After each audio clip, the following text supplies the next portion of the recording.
everybody, hello and good evening, and welcome back to Love, Money, Rock and Roll. Am I coming through okay?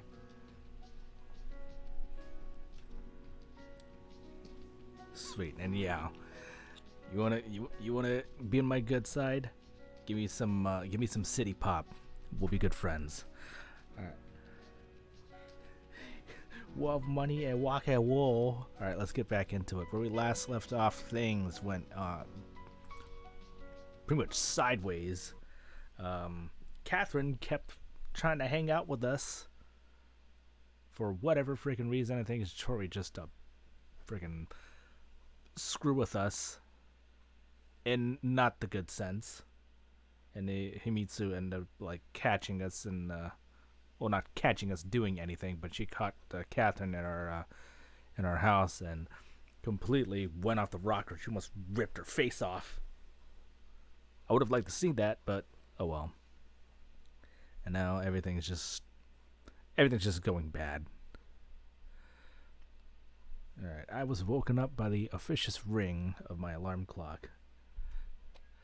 But I immediately made it the difficult decision to keep sleeping and turned it off with a single accurate hit. Irina's recommendations regarding maintaining my normal lifestyle didn't bother me anymore, and it was silly to expect Mitsu to come. Yesterday's distress returned right away, making my head feel as if it were swelling up like the inner tube of an old tire.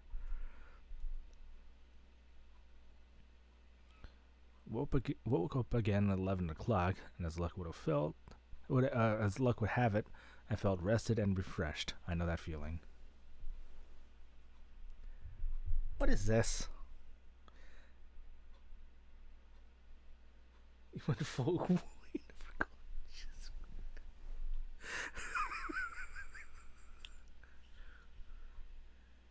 Alright, whatever. Whatever, chicken. I was always extremely annoyed by this kind of contrast between mental and physical conditions. You want to hang yourself, but you can run a marathon.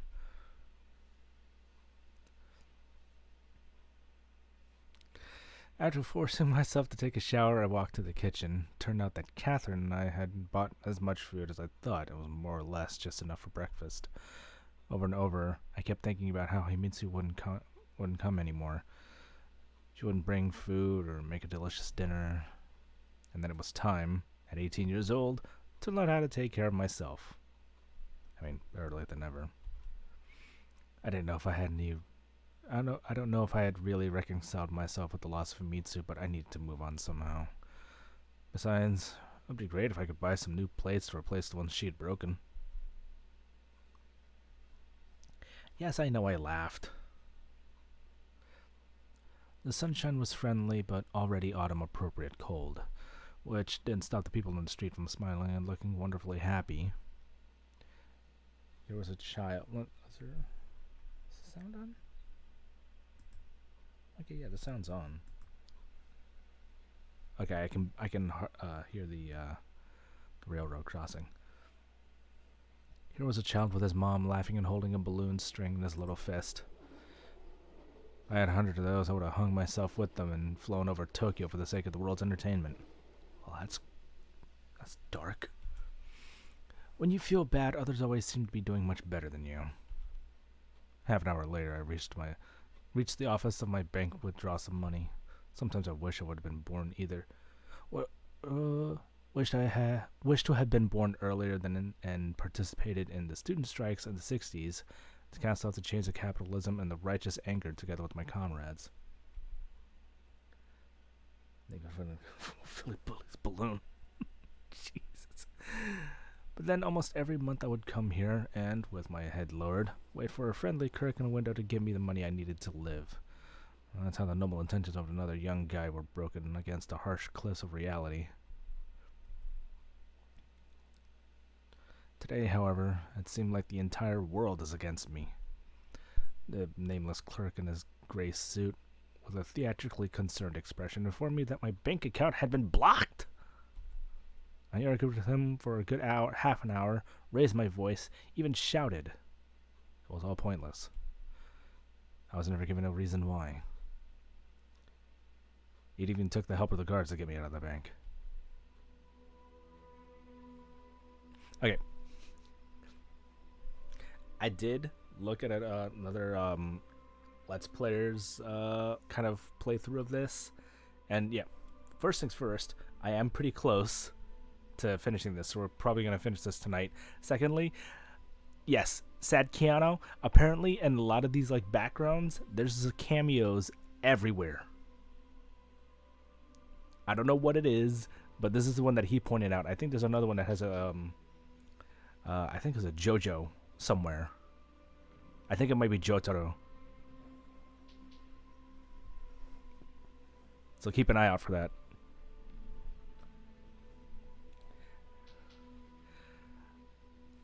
I sat down on the bench outside and tried to catch my breath. Probably, but I thought it was just like a coincidence that it was like illustrated there. But no, they like legit took the image, illustrated it, and made it as like a cameo appearance, and it's all in the other backgrounds. Forgot what they added in there. I just know one of them is a JoJo, probably Jotaro. One thing was clear. It was no coincidence or accident. Coincidences like this simply didn't exist. The KGB, Kobayashi Corporation, Japanese intelligence, Mitsu's father. When it rains, it pours. Or to be more precise, when it seems like things can't get worse, life will always surprise you. I didn't know what to do. I didn't even want to think about it. Surprisingly, I've never been troubled by the thought of what I would do when I ran out of money. Or to be exact, I had only thought about it in an abstract, philosophical context. I now speak. Like, I would go to work, maybe become a shop assistant, or get another job where they don't require a degree. However, I never believed that it would really happen.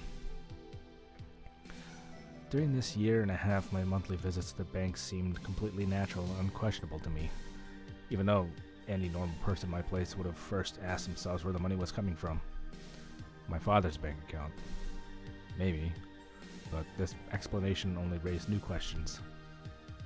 Perhaps I was just afraid to think about it and learn the truth, or break my once established lifestyle. Maybe not the best one, living with both legs, but without any turmoil or disturbances. Nothing Mitsu.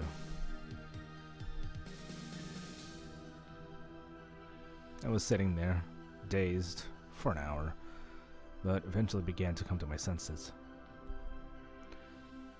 It was time to call Ichinose again. He had told me that I shouldn't trouble him for anything excuse me. That came out of nowhere. Anything insignificant, but my life wasn't insignificant. And I couldn't survive in this world with the victorious capitalism. In this world of victorious capitalism and Japanese economic miracles without money. I basically sprinted into my house, grabbed the receiver, and dialed the number from memory with shaking hands. The dial tone seemed to continue forever, my heart managing to beat multiple times every second. No reply. I called again and again, but with no success. Alright, I needed to calm down. Maybe they just wanted to do some shopping. Yeah, I guess they did. After all, they need to eat something. I looked at the clock. It was 1 o'clock. I content to buy some groceries. Groceries, goddammit. When I had nothing to eat myself. I furiously kicked the nightstand. I wanted to hit my phone, but I instantly realized that if I broke it, I would have no money to buy a new one. My situation was getting more and more serious. Why didn't they just kill me? It'd be easier for everyone, including me, I guess. Besides, Maslow was right with his hierarchy. My stomach growled, and I realized if I didn't do something, then the breakfast made from the remains of Catherine's shopping would become my last meal for the day.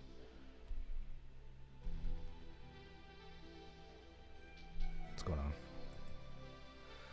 But who could I ask for advice or for help? I dialed Chinose's nephew's number again and again. Nobody responded. I recalled an old film in which a policeman was interrogating a suspect. A tiny, poorly lit room, little table in the middle of it, and a dim lamp with a wide shade, drowning in clouds of cigarette smoke. The detective with his sleeves rolled up and leaned on the table and asked the suspect, "How did you end up here?" The film was probably made in like the 1950s. Actors' profiles seemed to be carved out of stone. Big noses, wide, strong-willed foreheads, eyebrows pulled together, plastered, swept-back hair. I imagined myself on the other end of that table. "How did you end up here, Nikolai?" Out of all the people I knew, Ryunosuke seemed to resemble that detective the most. Just like last night, I was seized by a fit of nervous laughter. Okay, now, things definitely couldn't get worse. My brain started to work feverishly. Kagome was the only person who could know more about my situation. I ran out of my house and hurried to school, hoping that I could make it. On my way to school, I was desperately trying to recall how many classes we're supposed to have today, but the lack of oxygen was making blood pulsate in my head, and it was hard to focus. Someone might find a catty irony in the fact that my last hope was Kagome. Not Stanley Kubrick's kind of irony, but rather Alfred Hitchcock's painful sarcasm. Finally, I saw the school around the corner and stopped, completely exhausted. Groups of students were walking down the street, and I recognized a few classmates that classes were over already. With one last push, I virtually flew through the gates and came face to face with Kagome. At last, I was lucky with something. You.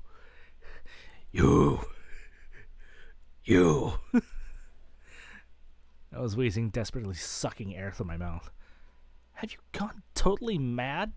Kagome took me by the arm and pulled me aside. "You're exactly the person I need," I finally articulated. "We need to talk." "Well, not here." "Why not?" "Nothing. Let's go." She abruptly jerked her head in the direction of the school gates and gave me a harsh look. Yoromura walked fast, and I was barely managing to keep up, exhausted from the long run. Sometime later, we found ourselves in a trade district. "Let's go to a cafe?" she asked, seemingly casually. "Yeah, why not?" I wanted to agree, but immediately interrupted myself. "I can't really. I got no money. That's part of my problem. So, we're going to check it off right now. He's got no money. He probably might not have any love. It sure doesn't look like he's going to have any rock and roll, so that's probably 2 for 2. 2 for 3. Or, no, yeah.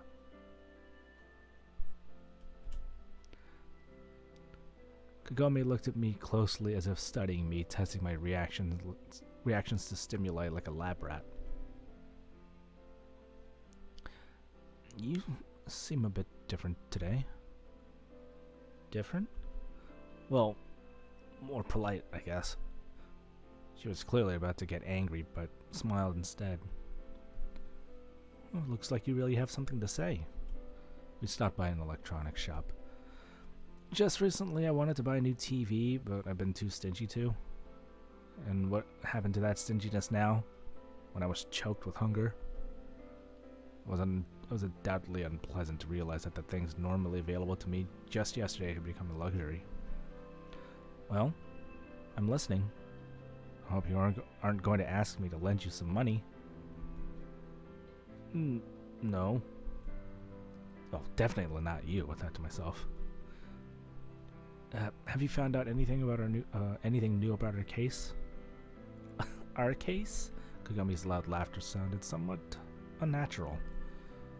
"Since when do we have any cases in common?" "You know what I'm talking about." "Maybe, but I've already solved my problem. And without your help, do note." "Solved? How?" I froze, dumbfounded. "Doesn't matter. It's none of your business. It never was." It seemed that there was a fight happening inside of her, whether she should have told me more. But in the end, Kagome looked at me again, and her eyes became cold and focused. "Try to understand. I'm in a desperate situation, and it's getting worse by the day." "What do I have to do with it? Have you helped me? How much have you told me?" I've told you everything I know. Although, of course, that was a lie.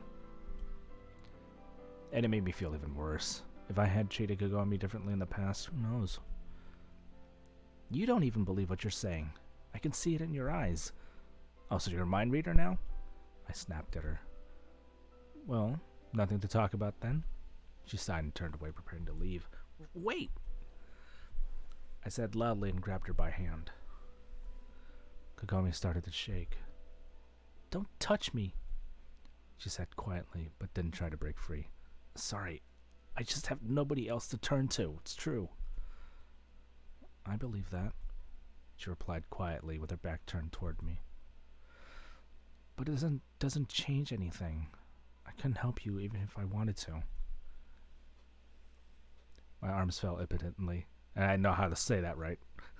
And this time, I didn't stop her.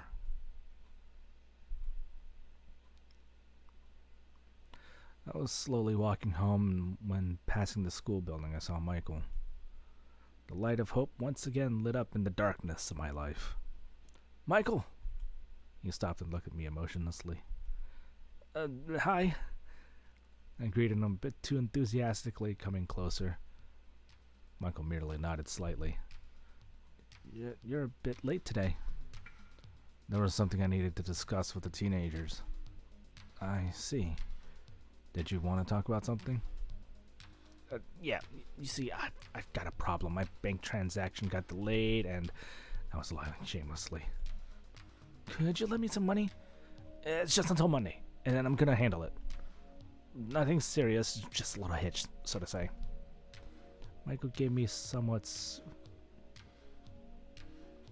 superfluous. I cannot say that for whatever reason. I keep thinking scrupulous, but that's not the right word. Don't you think you're asking the wrong person? I don't need much. 10,000 yen would do. I would have loved to see this fervor when I needed something from you. Supercilious. Okay, thank you.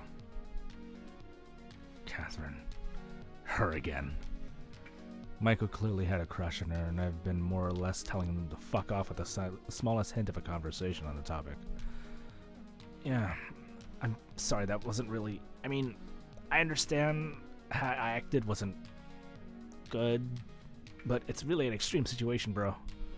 Michael seemed to even wince at my bro. Nick. He sighed eventually and closed his eyes wearily. I will not lend you the money. I just need, and I will not apologize for that. I hope you understand why. My stomach seemed to drop, and I felt as if I grew smaller. Okay. Do you know if Kyosuke is still at school? He left with the others around an hour ago, which meant he was home by now. Although it was equally possible he could be at the arcades or at a manga store. Well, don't hold a grudge. See ya. I walked past him and waved my hand without looking back. Behaving or looking as though one thinks one is superior to others. Gotcha. Naturally, I was pissed at Michael. Kagome with all her problems was one thing after all. Her father had been kidnapped. But Michael and 10,000 yen?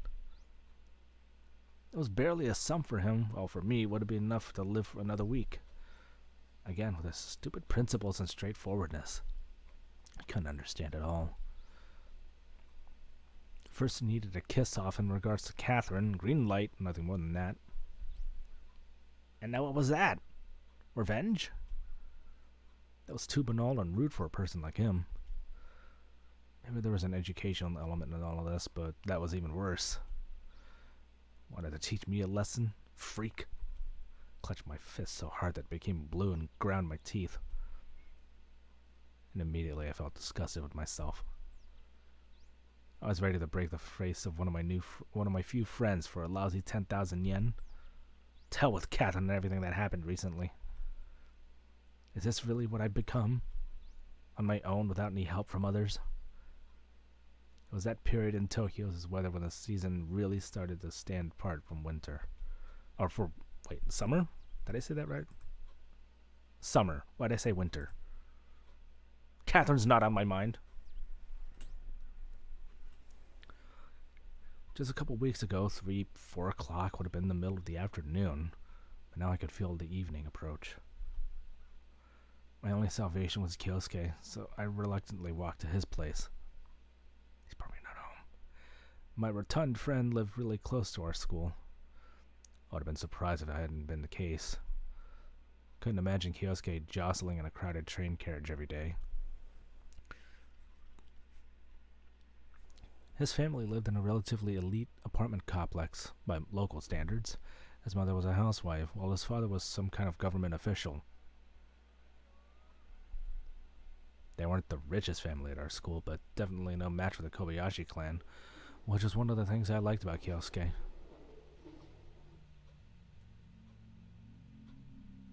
Oh my god, what is that in the far left? Alright, I see, looks like Battleship Yamato. Mobile Suit Gundam. I can't see what's on the far end. On the right, that's definitely Nausicaa in the Valley of the Wind. I can't see what that is on the bottom.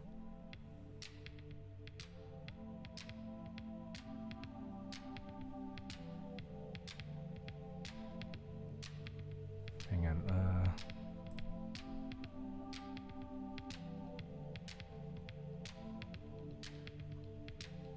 yeah, that's definitely Space Battleship Yamato. That's Mobile Suit Gundam.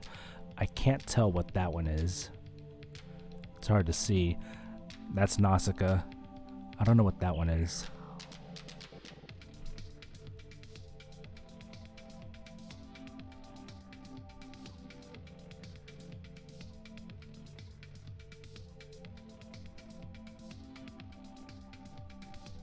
Urusei Yatsura? Where?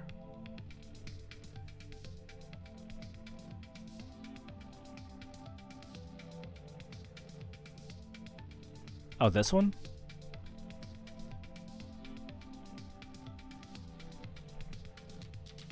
Okay. I don't know what this one is, though.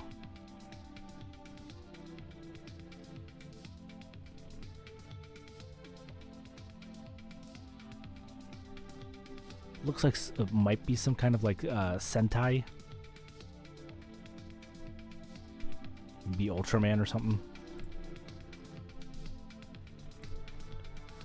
Alright, 10 minutes later I was sitting in his room with a cup of tea courteously offered by his mom. Oh yeah, maybe Captain Harlock. I don't know, the angle's too far to really see it.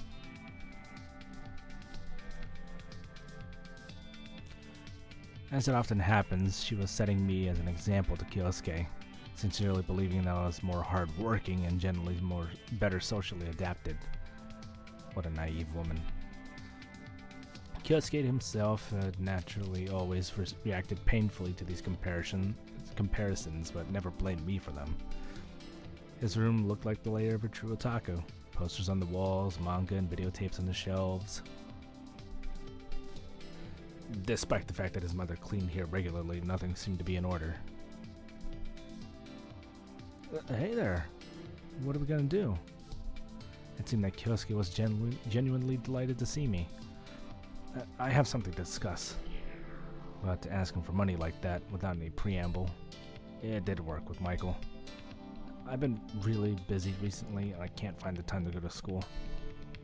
Yeah, I don't see you there often these days, he said seriously and continued in a lighter tone.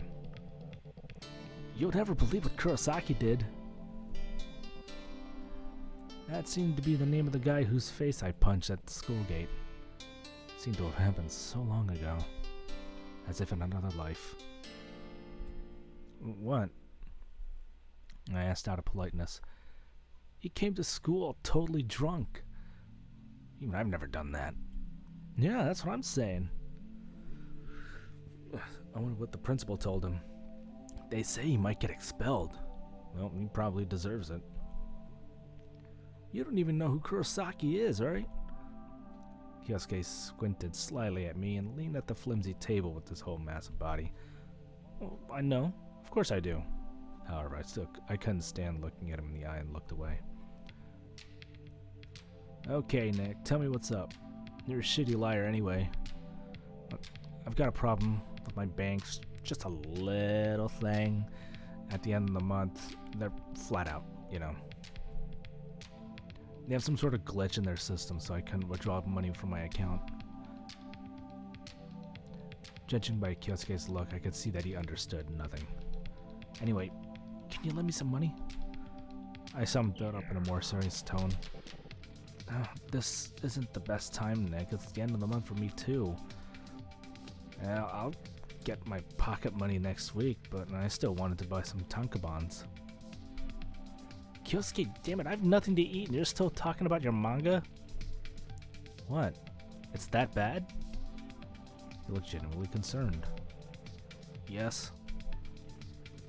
Will you tell me what happened? No. But when it comes to asking for money... So you won't lend me any? I interrupted him rudely. It's not about money, Nick. Don't you understand? Yeah, I hesitated for some time. Was it a good idea to tell him the truth? I wasn't worried about Kyosuke's safety, but was genuinely concerned that he wouldn't be able to keep his mouth shut. I'm in some trouble. That's what you need friends for. He gave me a too wide smile, which made me shudder a bit. No histrionics now. We're not an anime. Unfortunately. To a certain extent, I was positive that Kyosuke would give me money even if he didn't learn the entire truth. At the same time, it came to a clear realization that I had pushed away everyone I could, and in a lot of senses put myself in this situation. Do you have anything stronger? I sighed with an unhappy smirk, fidgeting with a cup of tea in my hands, and started. I hope you've noticed that my life has been pretty fucked up lately. Well, it turns out that my parents' death wasn't an accident. I got contacted by KGB agents and later by Japanese intelligence. I had prudently decided not to tell him about Himitsu's father. It's all somehow related to my father's work, but I don't know much about it myself. Kyosuke was listening to me with his eyes wide, mouth open.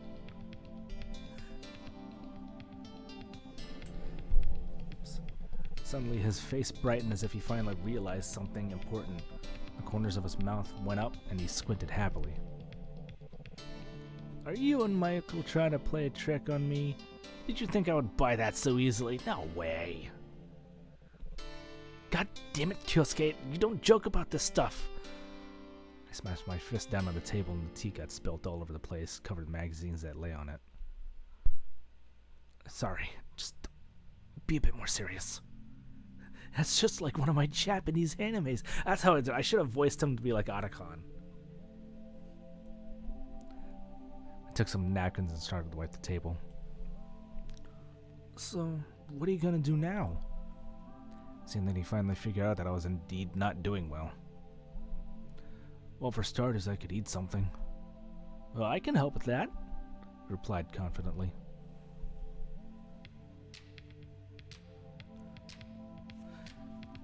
Kyosuke's mom, as rotund as him, made food for the slaughter, so to say.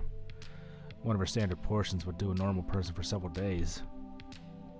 Even normally, everything was incredibly delicious, but now I was eating like Mayakovsky's ichthyosaurus. I'm gonna need some enlightenment on that. Her food, infallibly fried, always came with incredible amounts of oil, fats, spices, salts, and herbs.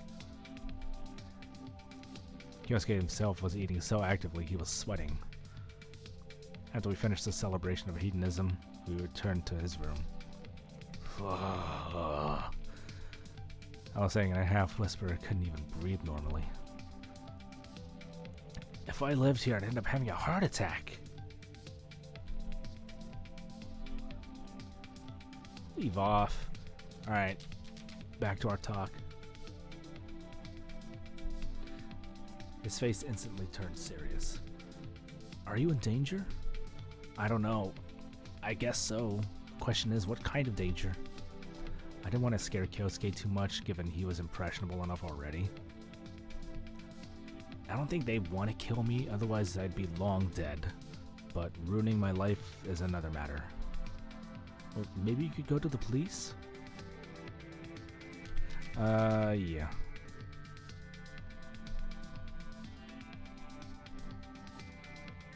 There you go. Mayakovsky's Ichthyosaurus. I know what the Ichthyosaurus is.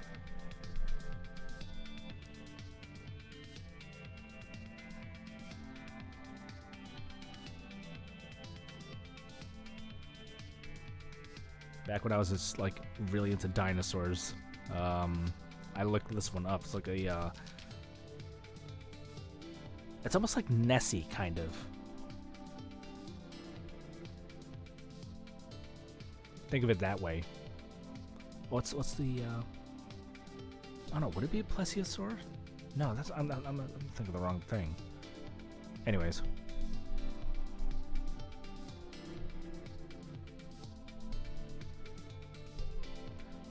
What do you think?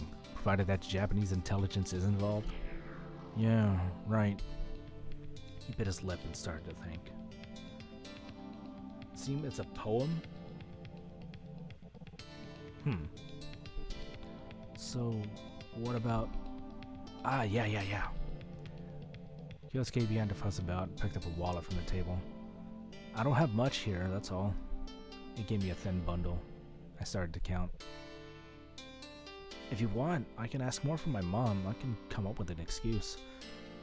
It was almost 30,000 yen. Alright, no need. That should do for now. And thank you. Not at all.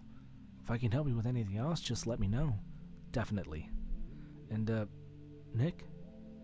Don't disappear. He looked me in the eye. I'll do my best. I smiled weakly and stood up. Kyosuke was shaking my hand firmly quite some time, bidding farewell. And that's the last time I'll ever see him. I'd probably never been so meticulous at choosing groceries, guided mainly by the prices. Posted the poem in literature. Okay, let's take a look at it.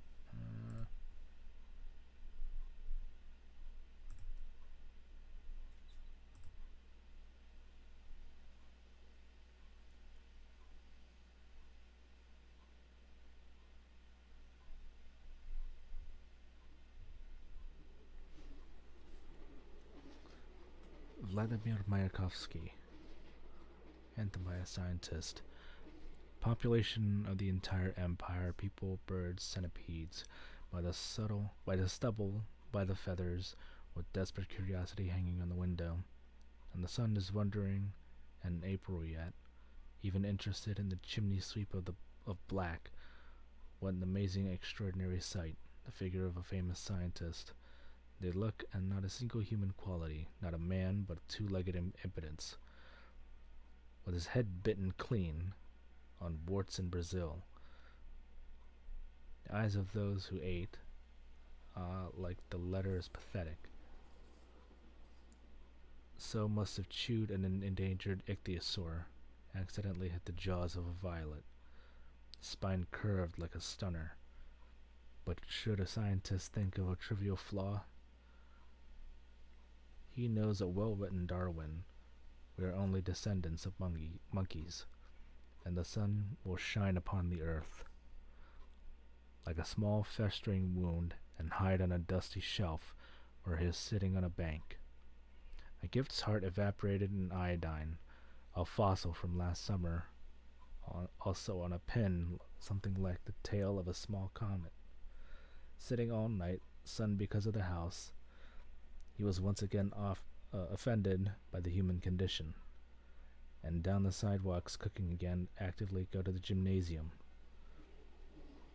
The red-eared pass, but he is not bored. The man grows up foolish and subdued, but he can every second remove the square root.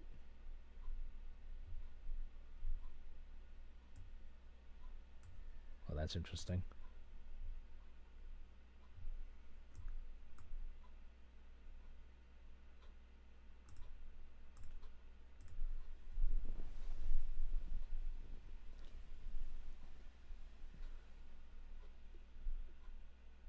all the poems, that sure is one of them. That's something that needs to be like really heavily deep dived. All right, let's go back here. What's more, I hardly ever even looked at the prices before. It came as a surprise to me that there was a certain point. Excuse me. There was a certain point in buying paper plates. They were cheap, and at least I didn't have to wash them. But seriously speaking, the minimum amount of groceries necessary for my survival didn't turn out to be as expensive as I expected. Of course, in different circumstances, would have taken a good pile of sweets, chips, or even steak meat. I think it's a quirk of translation. Yeah. There's something a little bit like lost in translation there. It was getting colder and colder in Tokyo. Even if the temperature on the thermometer wasn't changing much, yet my gut with some kind of internal thermometer on its own. Even if the temperature on the thermometer wasn't changing much yet, my gut with some kind of internal thermometer of its own warned of the inevitable coming of the cold. Let's take a look at here. See if there's a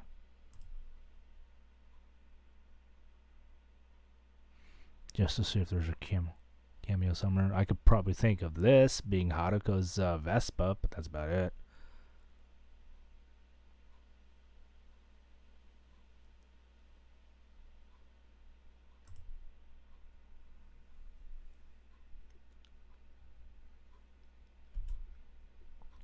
I was always surprised by a sort of symmetry of the seasons, autumn and spring.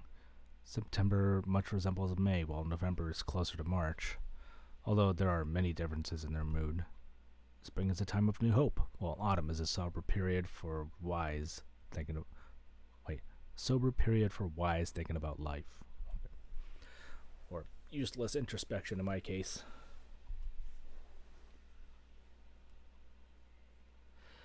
Loaded with food bags and household supplies, I approached my house with the sun already setting in the west, painting the entire horizon red. Somebody was sitting on the stairs. Someone wearing our school uniform. I instantly grew hopeful. It turned out to be Saya-chan. Hi there, I said in Russian. Huh? She raised her head and looked at me with bewilderment, seeing that she had fallen asleep. You're back finally. Saya quickly regained her senses. Would you like to explain yourself? So what am I guilty of this time? As if you don't know yourself. I put the bags on the ground and let out a tense sigh. I don't. And here I thought we started to get along, at least for a little bit after the karaoke. Himitsu, what happened? Why did she change schools and leave Tokyo in the middle of the school year? Oh, she's like straight up gone. What? Is that a joke? I smiled idiotically, and Sai continued with even more pressure in her voice.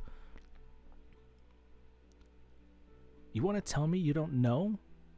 Figures. She got so fed up with you that she just ran away. What do you mean left Tokyo, or her house is...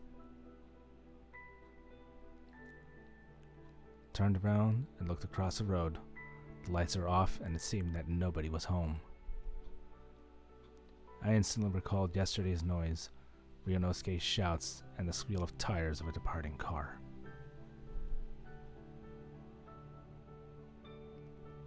I slowly sat down on the stairs next to Saya. Tell me everything. Our teacher told us today that Himitsu transferred to another school. He didn't want to say which one, but I'm the class rep and managed to find out the school that this school isn't in Tokyo. Where then? Saya told me the name of the prefecture. Yeah, right. Mitsu had been taken to her grandmother, which meant that Ryunosuke didn't know about me eavesdropping on him a week ago. Otherwise, he would have chosen a different place. Wait. So you really didn't know? Saya asked seriously. Imagine that. Mitsu has things in her life that have nothing to do with me. For a while now. What could have happened that made her leave without even telling me? Do you really think you mean so much in her life? We're best friends, Saya protested. Then you should realize that she must have had a very good reason. But why then? I didn't reply, looking in the direction where, as far as I imagined, where her grandmother's village was. With the backdrop of the sunset, the buildings in the distance looked absolutely dark, the yellow sheen of the windows like stigmata piercing them in places. Tokyo was reminding me of the ghost city from the novel I Am Legend. Hey! Insurmountable influence of a third party. I replied vaguely and regretted that I hadn't bought anything to drink at the store. There you go again, acting like it has nothing to do with you at all. How am I supposed to act, huh? I lost my temper, but immediately fell silent, realizing that I couldn't explain anything to Saya without disclosing all the details. If you have something to say it to her father. It wasn't her decision. Wasn't her decision? Saya asked with surprise, and that made me even angrier. Of course it wasn't. You say you know her, or at least you believe so. Do you really think she could just pack up and run away? Because it looks like running away, don't you think? Yes. Running from you. So what do you think I could have done to make her drop everything and run away? Just think about it. It's nonsense. If she could just leave that easily because of me, she would have done it long ago. And don't look at me like that. I know. I'm not an idiot. Yes, you are. You are totally an idiot. So, then what happened? Whatever happened, happened. And there's no way of fixing it now. Are you sure? Maybe now's the best time. I turned to Saya and seemed to be talking to herself. If all you're saying is true, then now's the time to prove your sincerity. This isn't a nightly tournament. Yeah, you're right, but maybe you've got a chance to get rid of that constant attention from Mitsu and be together with that foreign girl or whoever you want to be with. Mitsu was giving you so much trouble with all her breakfasts, dinners, bento, constant lectures, and care for you. Enough! Her words were painfully jabbing at my heart. What? Feeling uncomfortable? Why? That's what you've been trying to achieve with everything you've done. Suddenly she stood up, looked at me up and down with pity in her eyes. Or would you say I'm wrong? I was quiet, unable to raise my eyes. I have nothing else to say. Saya left, and I kept sitting on the stairs, lonely and broken. The truth is the truth, even if it's not said aloud. But God spare me, sometimes it's better to not remember it at all. I decided not to cook dinner, dropped the groceries in the kitchen without even putting them in the fridge, and then fell into bed. That conversation with Saya finished me off. Her words echoed in my head with a dull pain. I had been constantly irritated by Himitsu's meddling, and deep inside I probably didn't want her to stand in the way of my relationship with Catherine. Well, now she really wasn't. There was no Catherine. No relationship. No Himitsu. Not in my life. And it wasn't even important who initiated Himitsu's move, her father or her catching Catherine at my place. This fucking guy. Probably for the first time in my life I didn't care about the reasons anymore. What did they matter anyway? Mitsu has always been around, as a loyal friend, as a loving sister and caring mother, as a patient wife and grandma always ready to spoil. And now she was gone. Had I ever thought about what Himitsu felt even once in my life? Yes. Occasionally I was ashamed of my behavior and attitude toward her, but that's not the same thing. How does it feel to spend years next to the person you love and realize that for him you are something like a combination of a kitchen unit, a washing machine, a vacuum cleaner, an old grunting radio gramophone? I was a bastard not only because I was taking Mitsu's love for granted, but first and foremost because I couldn't give a final answer to her either, or to myself. Now it seemed to me that she would have understood if I said that I loved Catherine and couldn't continue playing family any longer. After all, she had been doing this only when she had been doing all this only when the hope that I would reciprocate had still been alive somewhere deep in her heart. If I had killed that hope, no matter how cruel it would have been to her in the moment, Himitsu could have moved on. And in the end, she could have broken free of this vicious cycle, and then who knows, possibly found happiness. But that's what I should have done a long time ago. And now, as I realized it more and more clearly, my only desire was to bring her back. I'd only spent a couple of days without Himitsu and spent a couple of days with the realization that I was lonely, irreparably and forever. And I finally understood so much. They say that a fool doesn't even learn from his own mistakes. I always thought that pain was the best stimulus and teacher. Feeling of danger, fear of the unknown, the dread of losing something meaningful. In our modern society, they replace instincts refined over millions of years, instincts necessary for survival. I lost Himitsu, and it made me feel like a caveman who left his lair in the morning to find his fruit grove destroyed by a hurricane. Had he thought just yesterday that this grove was perhaps his only source of food? He had cherished it, taken care of it, watered it. Such thoughts never even crossed his mind. Suspended in a half-dream, my memory was again and again returning to the moments when we were happy. I remembered how we met, our first day at middle school, the first time we were making a snowman. 10 years fell away like beads from a broken jar. Mitsu most likely remembered more than I. After all, remembering details like a typical feminine trait. Remembering details is a typical feminine trait. Oh no. For her, every day that had been a part of an endless gray background to me, bloomed with different colors, stroke after stroke. Washing clothes, cleaning, breakfast, lunch, dinner, everything she did for the person she loved. She was putting a tiny bit of herself. Things that were empty and pointless from my perspective. The perspective of a person who was only thinking about his own place in the world due to lacking any other worries, were filled with meaning only she could understand. Greater meaning? Not the monolithic one, like the philosophical verity, but rather comprised of an endless amount of tiny daily duties. Just like atoms comprised of particles, molecules are comprised of atoms. And the warm winter sweater Himitsu had knitted for me for the New Year's is comprised of her love. My love for Catherine was a manifestation of the greater feeling, an ideal image of romanticism beyond any boundaries or conditions.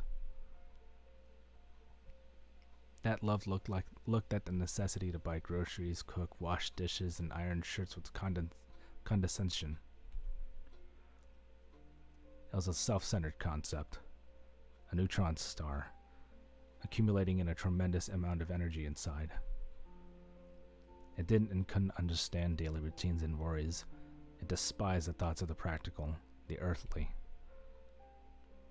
I sunk so deep into this greater feeling that I completely lost my ground. Reality. Wait, what?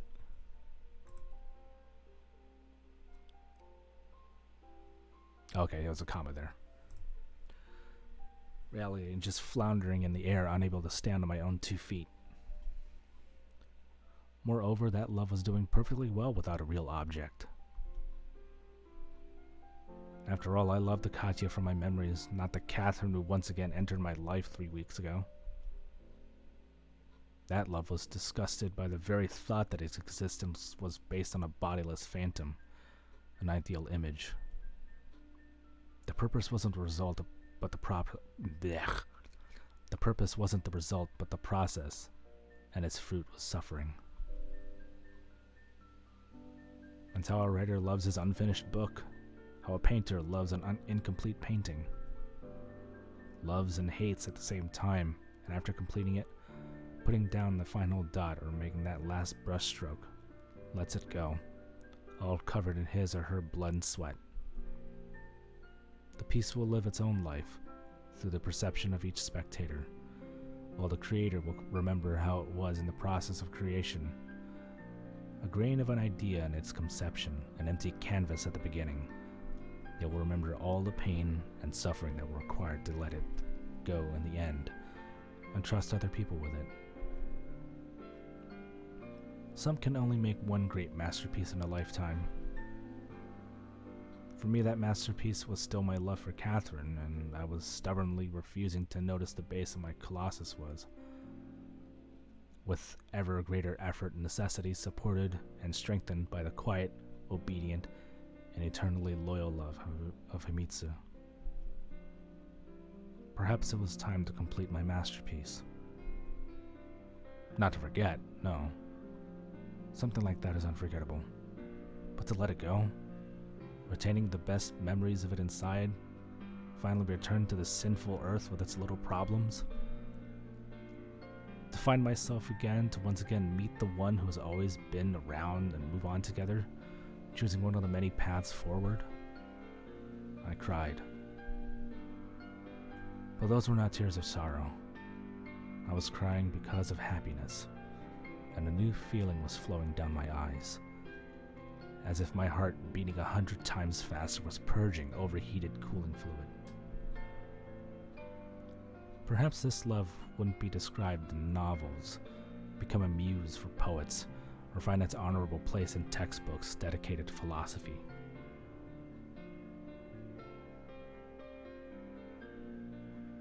Almost as much more long as that.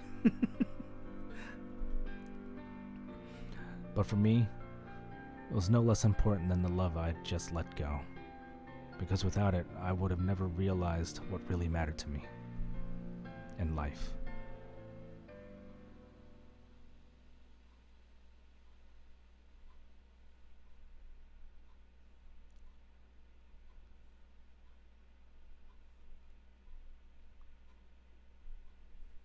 Maybe it finally dawned on him and his slow ass.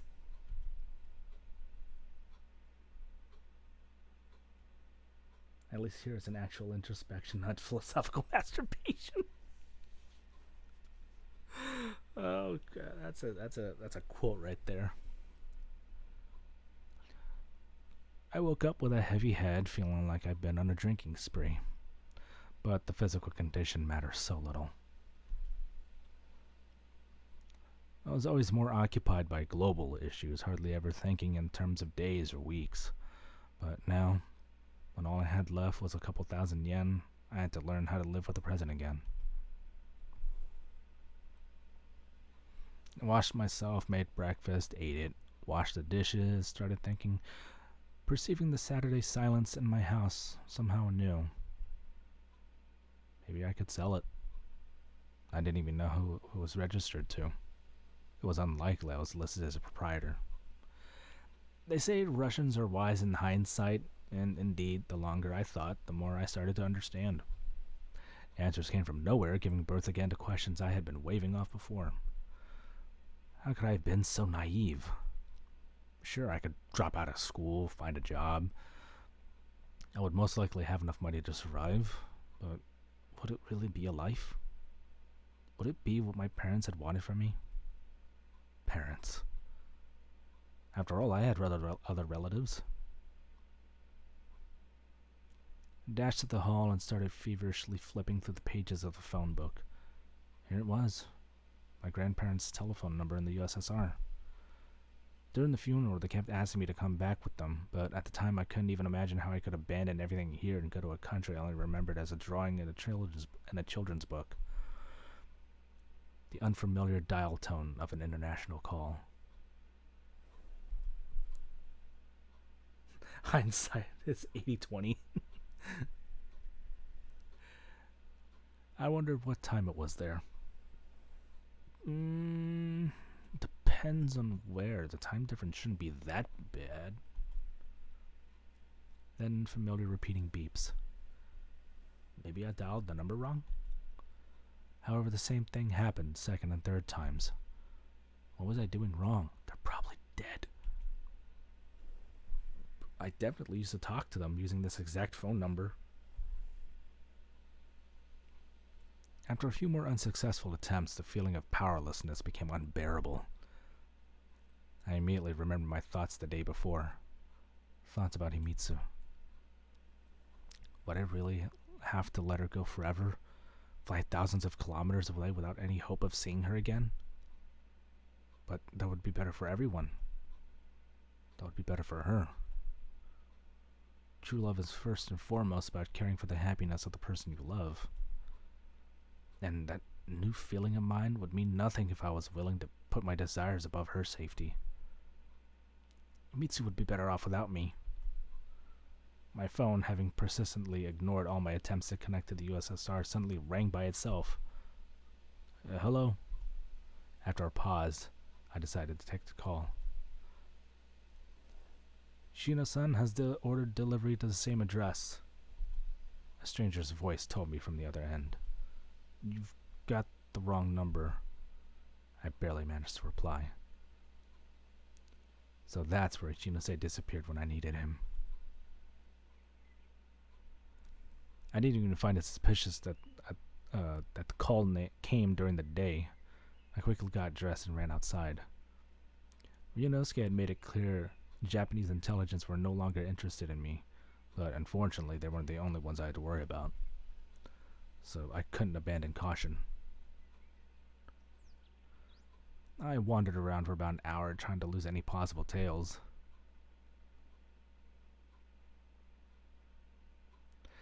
Finally, I took a train to the waterfront. So I'm just looking through the whole thing to see if I can recognize anything. I didn't notice anyone following me. I'm really squinting really hard in the background. It's like, do I notice anything? The day was unusually warm considering it was the end of September. Hot spring air reminding me of the summer. Salty breeze blew from the ocean, and I squinted, exposing my face to the rays of the scorching sun. You're punctured. God, this bitch. A familiar voice brought me to my senses. I opened my eyes and saw Irina. We're the ones who called you. Ichinose. I didn't finish the sentence. His fate is the last thing you should be concerned about right now. So that's how you take care of your compatriots? Let's take a walk. Irina took me by the arm and dragged me deeper into the fishing district, further from the train station.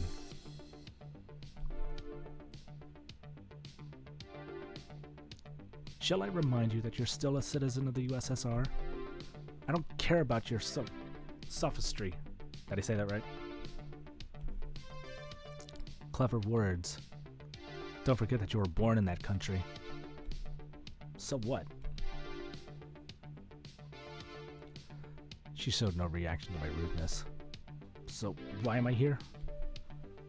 I thought I made myself clear when I said you should behave as usual, that you should lay low. Initiative is punishable, as our saying goes. It's quite hard to lay low and try and find something on Ito at the same time. So you found something? Let's say I did. I was improvising, diving headfirst into this world of spies, the rules of which I knew nothing about. I wasn't scared. In the first place, I felt because because I simply didn't fully grasp what my words could lead to. There you go. Besides, impromptus were usually my strength. Maybe due to some kind of innate intuition. I had nothing to lose or risk except for my life, and that was giving me extra confidence. In this case, my friend, would you bother to explain why the Japanese have lost interest in you so suddenly? And why Ito took his daughter away from Tokyo? Because they think I know nothing. And that really is the case. But before that, I had some time to poke around Himitsu's house. And Irina was glaring a hole straight through me. What are my guarantees? What kind of guarantees do you want? I don't even know what you found there. Something that might interest you? She took her time to reply, clearly thinking of all the possible options. I'm listening. Firstly, you'll guarantee Himitsu's safety, and Ito's, subsequently. Irina kept staring at me, not a single muscle twitching on her focused face, so it took quite an effort to not stutter. Unlike I am, because I don't know how to read, apparently. Next, I want to return to the USSR. There's nothing keeping me here anymore. Is that all? She finally said, having realized I was done. Yes. I can't make decisions like that on my own, especially without having seen the documents. You'll have to take my word on this, otherwise you'll never get a chance to see them. You're clever. Although I knew right away you were capable of something like this. Any means are good enough to save your own life. Fine. So what did you imagine from here?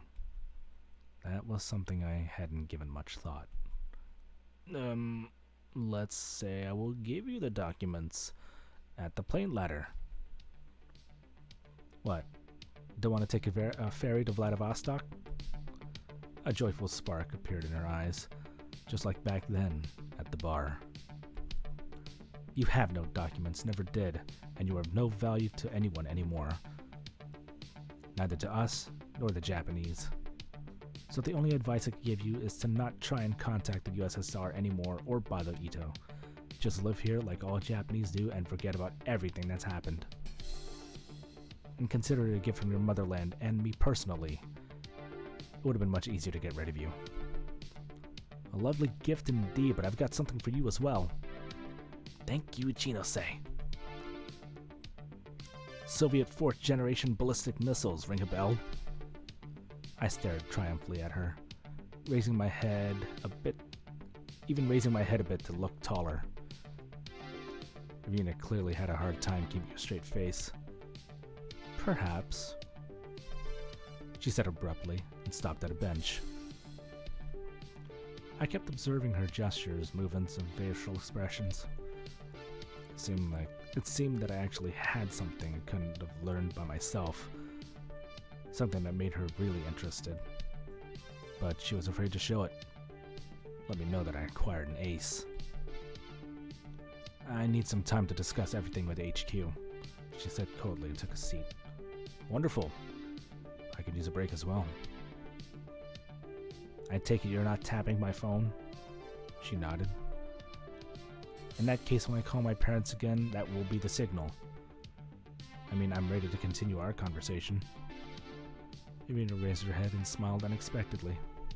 Well, good luck, Nikolai.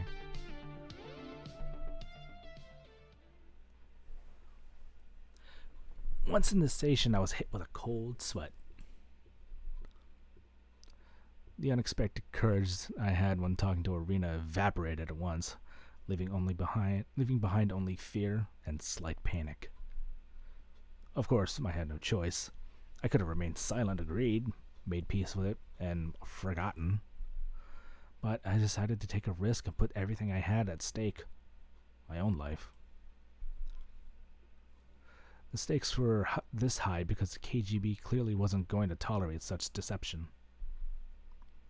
Naturally, I didn't have any documents. I wouldn't even have been able to say, wouldn't have even have been able to say anything else if Irina had decided to question me further. But those ballistic missiles had turned out to be enough for her. God, what had my father been doing really? Selling Soviet research to the West? Or, in our case, to the East? I couldn't blame him. I just had no right to do that. At the same time, I wasn't feeling bad for the USSR or proud of Japan. I could only think of Himitsu. Approaching my home, I saw Ryunosuke's car parked in the yard. What was I supposed to do now? Run? A desperate thought crossed my mind. With Mitsu gone, nothing was keeping me here. Could have thrown my winter clothes and socks and pants in a bag and ride into the sunset. Maybe to Osaka or Fukuoka. I could find a job there, rent a 6 tatami flat, then settle down, meet a girl. Something stung under my left shoulder blade. I was standing there, looking at Ryunosuke's car, a beat-up sedan that must have served him for about 2 decades now. Weren't Japanese intelligence officers really paid so little? Suddenly the front door of the house opened, and Himitsu's father himself walked out. He noticed me immediately, stopped for a moment, and then walked towards me with a firm gait. Are you waiting for something, Nikolai? He asked me in a passive voice. No, just daydreaming. I drawled, looked at him right in the eye, smirked, and entered my yard. When I closed the door behind me, the sound of a car engine reached me from the outside. Ryunosuke had left. He was probably pleased with himself, having solved the Anakin problem so deftly. People like him don't care about others' opinions or collateral damage. I was sure he didn't give a damn about what Himitsu was feeling, as he was sure he knew what was better for her. Just a couple hours earlier, I also thought I knew that she would be better off without me. But what did Himitsu herself think? I was making the same mistake again and again, deciding for other people. I definitely knew Himitsu would be better off without me. I definitely knew that she didn't want to see me. I definitely knew. But maybe it'd be easier to ask her. Even if after that I would need to leave Tokyo forever and work as a sailor on a fishing vessel, then at least I would be sure that I'd done everything I could. And since I'd already started playing the hero by lying to the KGB agent, why couldn't I make a Japanese intelligence officer my enemy too? I counted the money in my wallet, packed a bag with a change of clothes, put on my jacket, and went to the railway station. I seriously couldn't afford a taxi this time.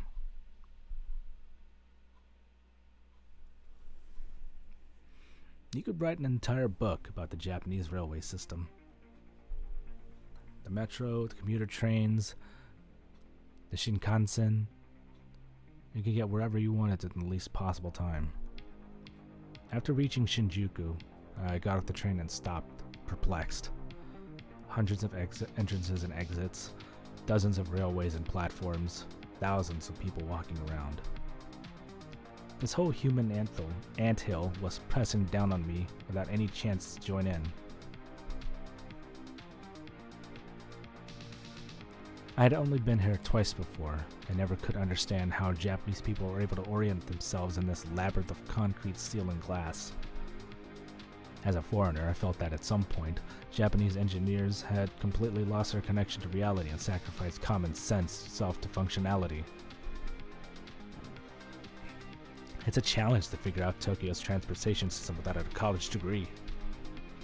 Of course, no one had demanded them to erect towering memorials to the fathers of communism like their Soviet colleagues did when designing Moscow's underground system. But to me, Shinjuku looked like a 100-year-old turtle with its shell covered in blossoming wildflowers.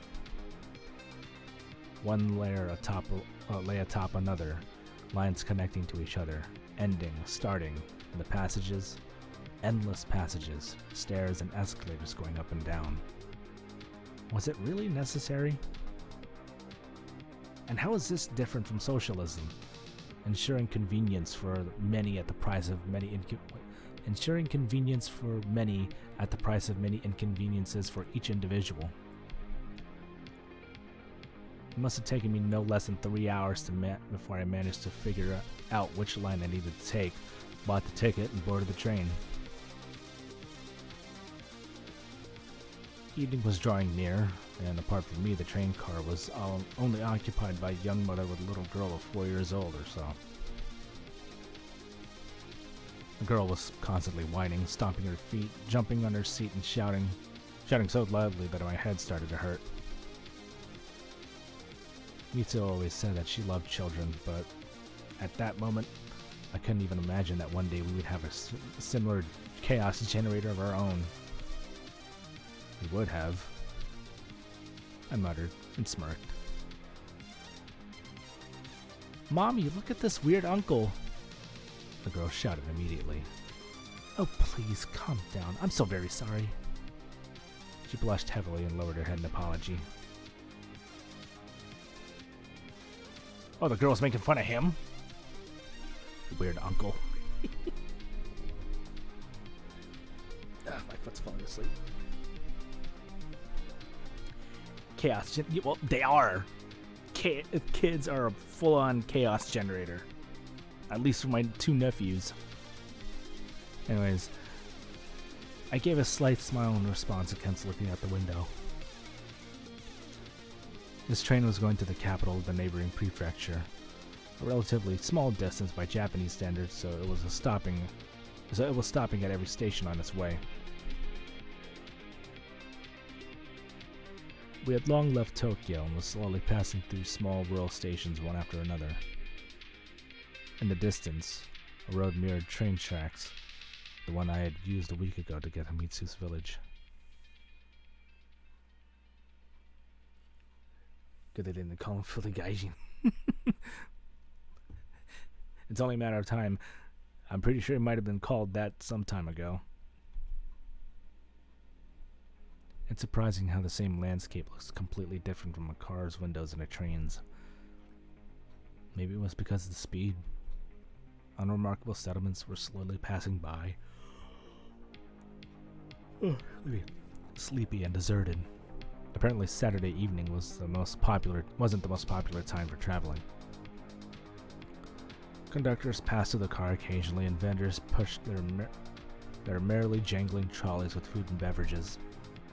A female vendor of formidable size gave me a pack of peanuts and a bottle of water, and a friendly, the kind only such corpulent salesman can, smile, taking my money. The unruly girl forced her mom to buy her some ice cream and then a chocolate bar. I genuinely felt sorry for that poor young woman.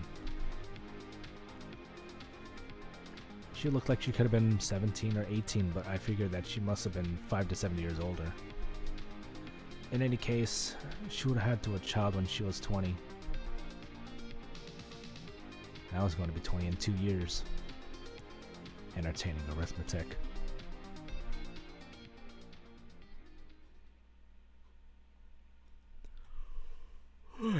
Anyway, where's my coffee?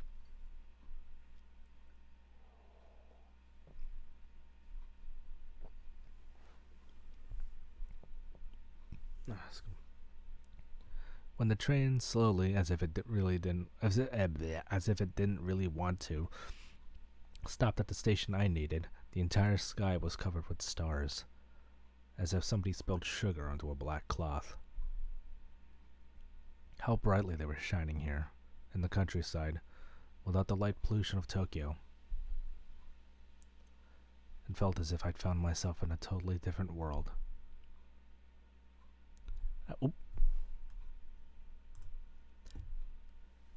I waved goodbye to the capricious girl and mentally wished her mom patience.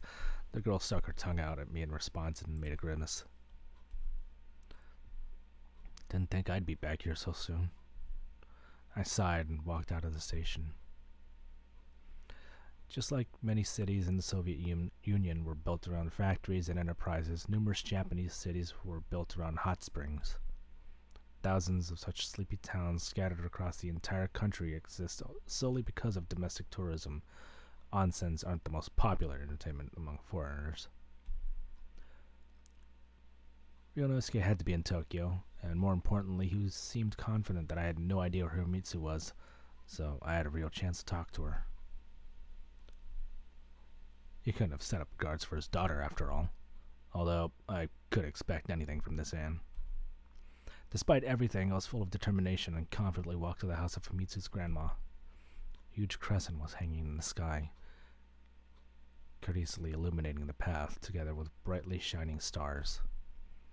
Each of these stars, in fact, another sun, just like ours, or maybe 100 times brighter.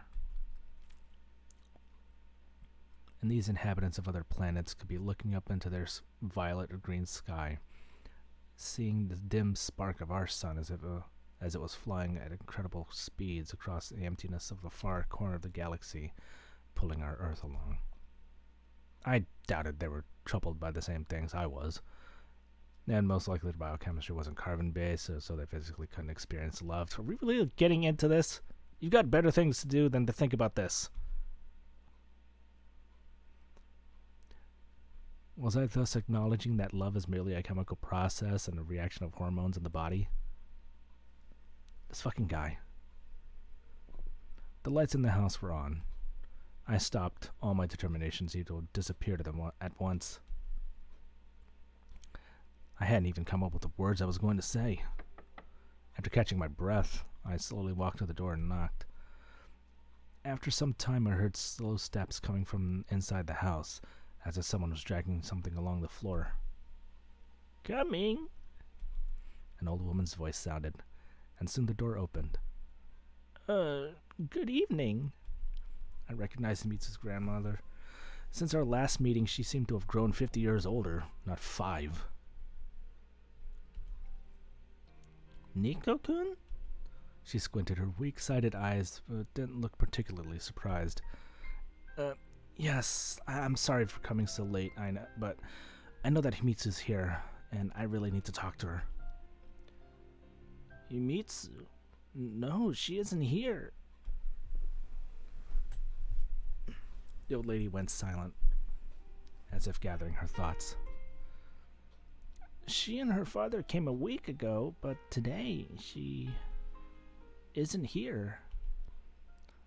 The top of her head barely reached to my chest, but she was managing to block the entire passage, and behind her, I couldn't see what was happening inside the house. My attempts to see whether Himitsu's shoes were sitting on the genkan were futile. But look, however, arguing with the old woman was foolish and simply pointless. I couldn't break into her house. Besides, if Himitsu really wanted to, she could have come out herself. Maybe I was wrong. Oh. Alright. Sorry then. "Have a safe trip," Mitsu's grandmother said briefly and hurried to close the door. That was strange, though. I was sure that in a different situation she would have mentioned the fact that it was dark already, as if I wanted to stay the night. I slowly walked away from the house and gave it a farewell look. Was Mitsu really not there? The best way to hide something is to put it out in the open, right? Although her father didn't seem to think so. Suddenly I saw someone's silhouette in the window covered by a bamboo grate. The paper frame slid to the side and I saw Himitsu. I was about to run to her, but she quickly shook her head, letting me know that it wasn't a good idea. I froze in hesitation.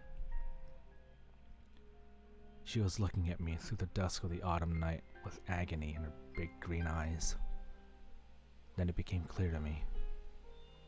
She didn't want to see me.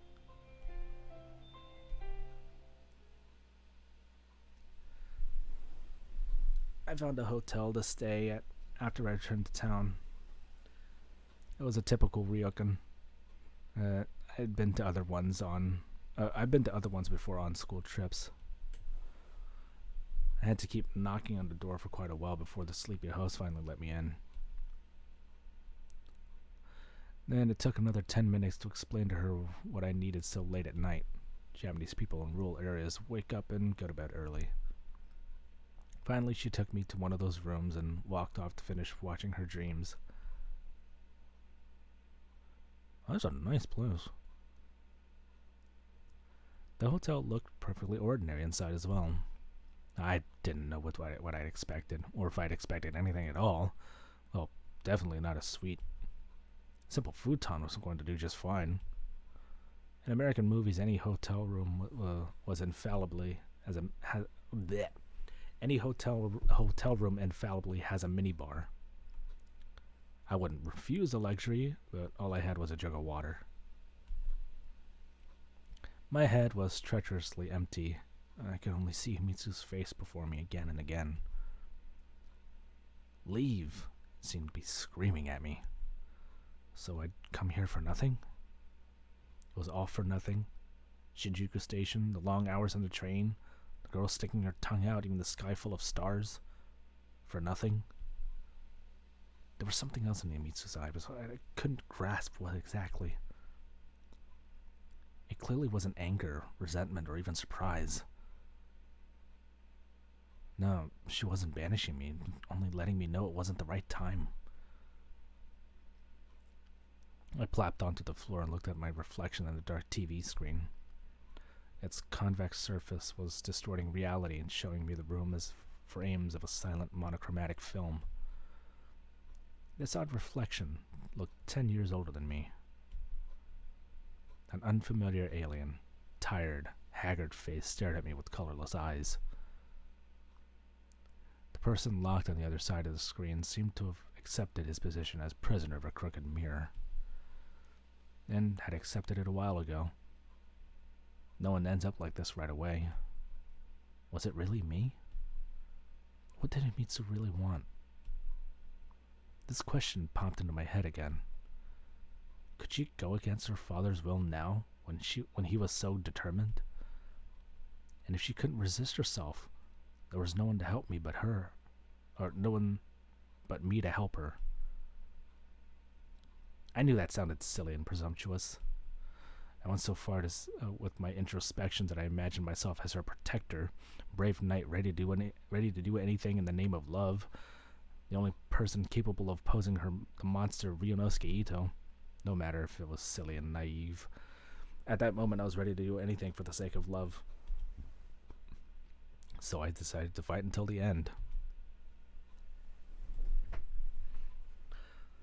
Though I also decided to postpone the fight until tomorrow and fell asleep without even taking my clothes off.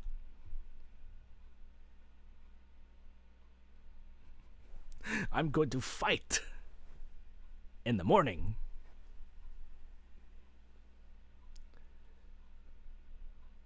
This fucking guy.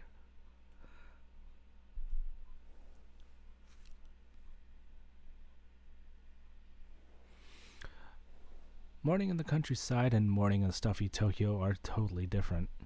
It had been so long since I was last out in nature, waking with the sunrise, the cool wind, and the singing of birds. It had been so long since the morning sun caressed my face with its welcoming rays. It didn't feel like my musty bedroom at all. I felt like I was ready to move mountains. But the whole ideal, did I say that right? Was disturbed by someone's voice incessantly demanding my attention. And it wasn't Himitsu's. I wanted to keep my eyes closed and retain the pleasant feeling of morning half sleep. Then my world started shaking more and more. And the voice kept calling me more and more insistently. Nikolai, oh shit. Ryunosuke was standing over me, shaking me by the shoulders. He wasn't even trying to conceal the irritation on his normally emotionless face. Awake, finally? What do you want? My consciousness had no desire to return from the land of dreams. Mitsu's father took a step back. Nikolai, for some reason, you don't take in what you're told. Wait, you don't take in what you're told at all. Are you seriously this bent on self-destruction?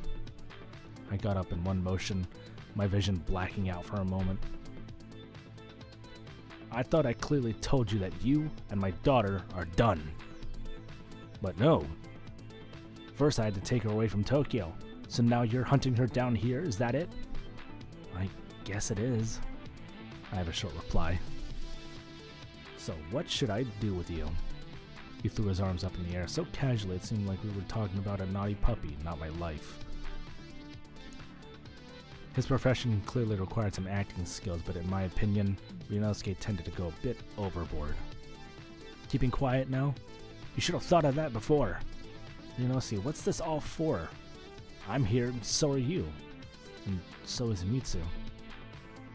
Have you ever asked what she wants? Have you ever wondered what her wishes and feelings are? You pretend that you're protecting her. No, you believe it. You really believe you're doing it all for her own good? But ask Mitsu. Does she agree with your decisions? Is she happy with her future? It's not about me after all. Not only about me after all. When she's got so little left of school, she had to just drop everything. Her friends, her old house where she'd been living her entire life. Is that really what's best for her? She's not a little child anymore. Are you done? Ryunosuke asked coldly. Not a single muscle twitched on his face. Nikolai, you don't know what life is. And I've already told you that I feel sorry about your situation, but there's nothing to be done about it now. All your words and actions are just a display of youthful idealism.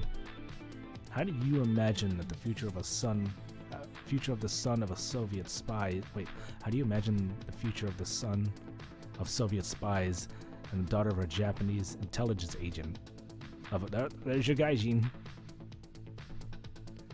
Of a gaijin and a Japanese. But Himitsu's only half Japanese. Annoyance flashed across his face, but only for a moment. Ryunosuke clearly didn't like to discuss his ex-wife. I wonder how the fact that she was Russian connected to his work spying on Russian immigrants. What was the cause and what was the effect? You leave me no choice. So, you're gonna just shoot me? To that thought, most importantly the thought that my life might end here and now, took my breath away. Well, then you should know that Himitsu saw me last night. And that she'll never forgive you for it. Ryunosuke closed his eyes and sighed heavily. Don't make things even more complicated, Nikolai. You knew how it would end when you decided to come here. I didn't know anything like that. And I really hadn't been thinking about anything of the sort. Children shouldn't be responsible for their father's sins. Neither me nor Himitsu. Nothing but empty words. Life isn't a TV show, and you aren't its protagonist. You still think I suspect you of something? He smirked and walked back and forth through the hotel room, as if studying it, wondering about staying. He approached the window and looked outside, paused there for a few seconds and nodded to someone downstairs. That cold, calculated approach is how he was with everything, starting with the choice of furniture in the room and ending with human lives. Had that been the case, at the very minimum, I wouldn't be talking to you here and now. People get into bad situations on accident. Unfortunate things happen in their lives, also on accident. And it's nobody's fault. You can't fix it, you just need to live on, move on. But you don't want to. You just stand pat and create problems for others. And that's unacceptable. Those are accidents, understand? A sequence of events that happen by themselves, and that nobody is responsible for. Meanwhile, you were trying to blame me, Kobayashi Corporation, Japan, everyone around you. And by doing so, you are causing problems for everybody, including yourself. We can't allow this to continue. You think I came here to the middle of nowhere to investigate my parents' murder? True hatred for this person started to boil up inside me. Here you go again. Murder. I only came here for Himitsu. I interrupted him. Even if for the last time, I want to hear it from her. I will not allow you to see Himitsu, he said firmly. God has allowed me to live another day, and I'm about to make it everyone else's problem. I started to think of my options. Of course, Ryunosuke was over 50, but he was still a trained agent. And who was I? Besides, you had most likely had a gun. Therefore, trying to run wasn't an option. At least for now. You've already caused us enough problems, Nikolai. Let's go. He pointed to the door. Go where? Oh, for God's sake, would you stop? There was steel in his voice, and I lost any desire to argue.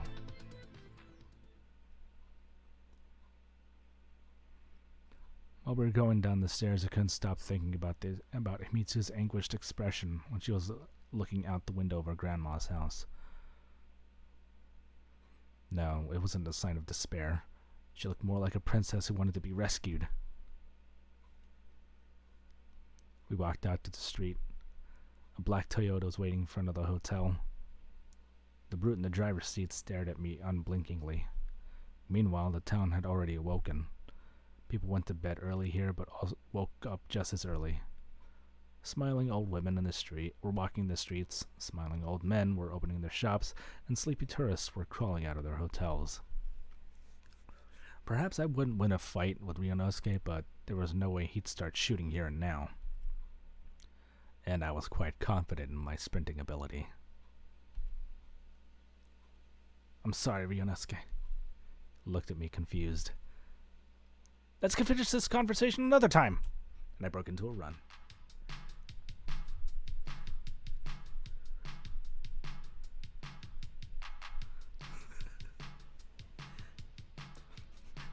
Hang on, is it gonna sound like...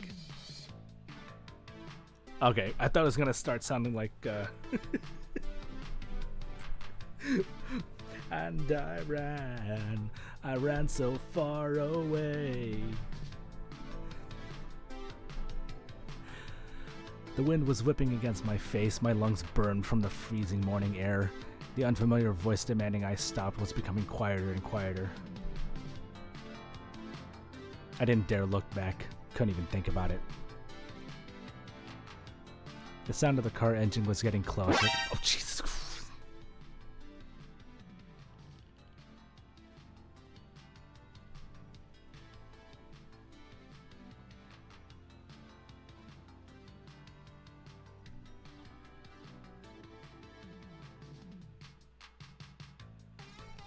God damn it, chicken.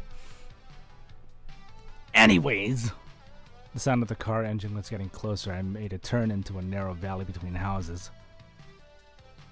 They wouldn't shoot me in the back in broad daylight after all.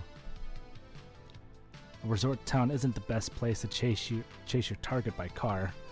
It seemed that Ryunosuke and his henchmen had realized that too. The sound of the car engine and the screeching of tires disappeared completely. I ran out into the main street and quickly looked around. Everything seemed to be fine. Yeah, this does sound like a Mega Man stage.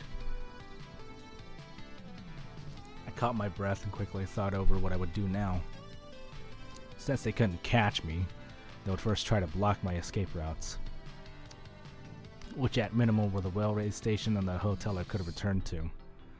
But I wouldn't give Ryunosuke the satisfaction. The target was clear and so was the route. I had to talk to Himitsu no matter what. Even if that was the last thing I did in my life. What could a normal person say about running? Most likely that aerobic exercise is good for the cardiovascular system. But if you think about it, it's a very shallow and incomplete conclusion. I was never particularly sporty, but at the same time I have no extra fat on me. I didn't smoke, and occasionally played football. Running a few kilometers to Himitsu's grandma's house? Easy. Of course, it was foolish to try and outrun a car. If Ryunosuke went there immediately, I had no chance. After a few minutes, I slowed down a bit, but it was impossible to cover the entire distance at this pace. After catching my breath, I fell into a rhythm and was running effortlessly. Push of my leg, and it felt like I was soaring up a few meters, and then down to earth, bouncing softly just to go up again. It's hard to run and think at the same time, and yet you're doing it, you moron. I wasn't even trying. I think everything was clear anyway. My way lay across the little hill, and down below I could see green fields separated by a thin scar of railway. A train was slowly going the direction of Tokyo, working its way around the mountain that loomed over the landscape like a silent guardian. Now I was running forward, while the train was heading in the opposite direction. I wonder if that ill-mannered girl was inside, returning home. The road led to the forest, though I barely could call that a road. It was more like a narrow path snaking through the trees. What if this was that suicide forest? I know, right? Isn't he supposed to be running? It looks like he's just like going on a peaceful nature walk. Or nature walk. I looked around as I ran, but noticed nothing unusual. There were no dead bodies, ghosts, or even wild animals. Then I quickened my pace and soon ran across a wooden bridge. You stop that.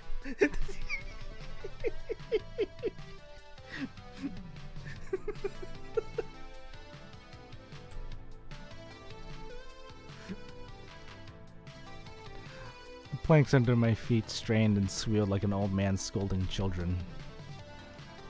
A bird's cry came from behind me like a scream of despair.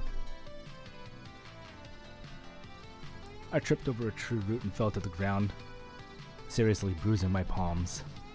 But that only stopped me for a couple seconds, and there I was again, running onward through the strange forest.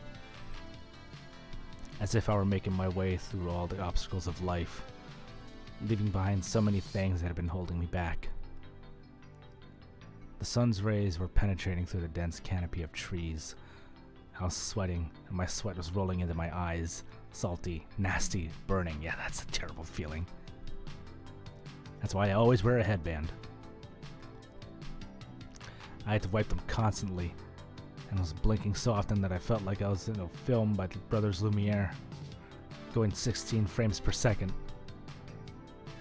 After some time, my heart started making itself known, its beats becoming clearer and more frequent. Every beat echoed in my head, blood pulsating in my temples, ears popping, and I had to swallow nervously, which wasn't easy as my mouth was absolutely dry. Finally, I saw a gap between the trees and dashed toward the small, at least a couple centuries old house. I was near. The plots of land were situated next to each other here without any system or plan. Bigger, smaller, triangular, square, rectangular. Some lacked any buildings at all, while others just had shacks built on them, and others had more decent houses. But in general, there were no wealthy peasants in this village. No kulaks to dispossess, at least, I sniffed. I immediately starting to lose my breath. I felt more respect for Ryunosuke for making his way up in the world from here. Usually great figures come from the lowest social classes. Genius never makes it to the second generation. Having experienced a share of loss and suffering, they often project the distorted sense of justice into other people. There are many such examples in history, not just Russia's history. I was running on the compacted clay that served in place of asphalt here, paper shacks passing before my eyes. A seemingly 100-year-old woman brandished a broom at me and shouted something. Who even runs in the middle of the day? I was too tired to react anyway. There were about 100 meters left to Mitsu's house. Last dash, and I saw the familiar roof around the corner. It happens often. You only remember separate details out of the whole picture, and those details look like different colored pieces in a puzzle with 1,000 pieces. All the roofs in this village were more or less the same. All the houses were more or less the same height, but I instantly recognized the one I was looking for. After running into the yard, I doubled over with my hands on my knees. Air was hissing out of my open mouth. Here I was.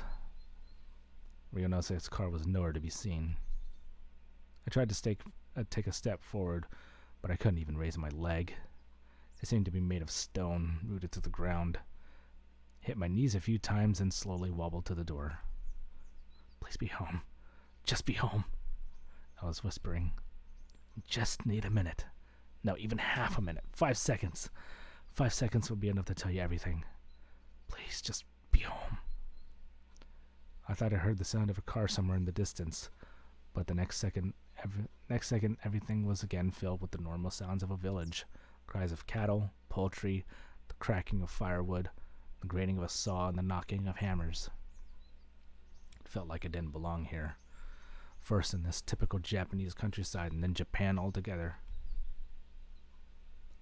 I couldn't imagine how I could live like this, even with Himitsu. It absolutely wasn't my thing. I immediately wanted to return to Tokyo with its crazy speed of life and pulse at 200 beats a minute. That's where my heart was supposed to beat. That's where my heart was supposed to beat so quickly. Not here, at the front of the house where multiple generations of Ito's family had been raised. Nobody replied. I kept knocking again and again, and then ran to the backyard. Everything was closed, and it was clear that there was no one at home. Well played, Ito. Taking Himitsu away was at the first sign of danger. What if it was her idea? After all, yesterday she... No, and no. I was afraid to believe it, but there was a possibility that Himitsu had decided to leave herself in order to avoid seeing me. I busted in the garden door and walked inside. I checked all the rooms, but the house was empty. I returned to the living room and checked everything again. A pink elephant was sitting on the table. How could I have not noticed it? It was sitting motionlessly on its pedestal and staring at me with its cold, black eyes. What was that? A message? Did Himitsu leave it here on purpose? A toy she really treasured? Or was it Ito again? I sank powerlessly to the floor and put my head on the table. The stuffed animal was emotionless, but I still seemingly could see a sad expression on its face. What? Your mistress left you? I addressed it. No. Oh, so... we're the only two left. I yanked the elephant by its trunk. It tilted and fell to the ground, and a little folded piece of paper slipped out from under it. It rose a couple centimeters over the table and slowly glided down. As if enchanted, I watched its flight for a long time after couldn't shake... Wait, what? I watched its flight, and for a long time after couldn't shake that strange numbness from my body. That was weird differently. Worded weirdly. I know how to speak. Nico-kun, crossed out. Sorry, but crossed out. It would be better if both of us crossed out. The note had obviously been rewritten several times and it was never finished. But what did it change? What did it matter what left the elephant and the stupid piece of paper here and why? The most important thing is that it was Himitsu's handwriting. The way she chose to bid me farewell. Maybe those were her last words. So did it really matter who was right and who was wrong? I wonder if this elephant felt as lonely as I did, and if it was as worried as I was. I'd always thought that objects like it were having their own egregore. Did I say that right? And thanks to our thoughts and memories, gain their own souls.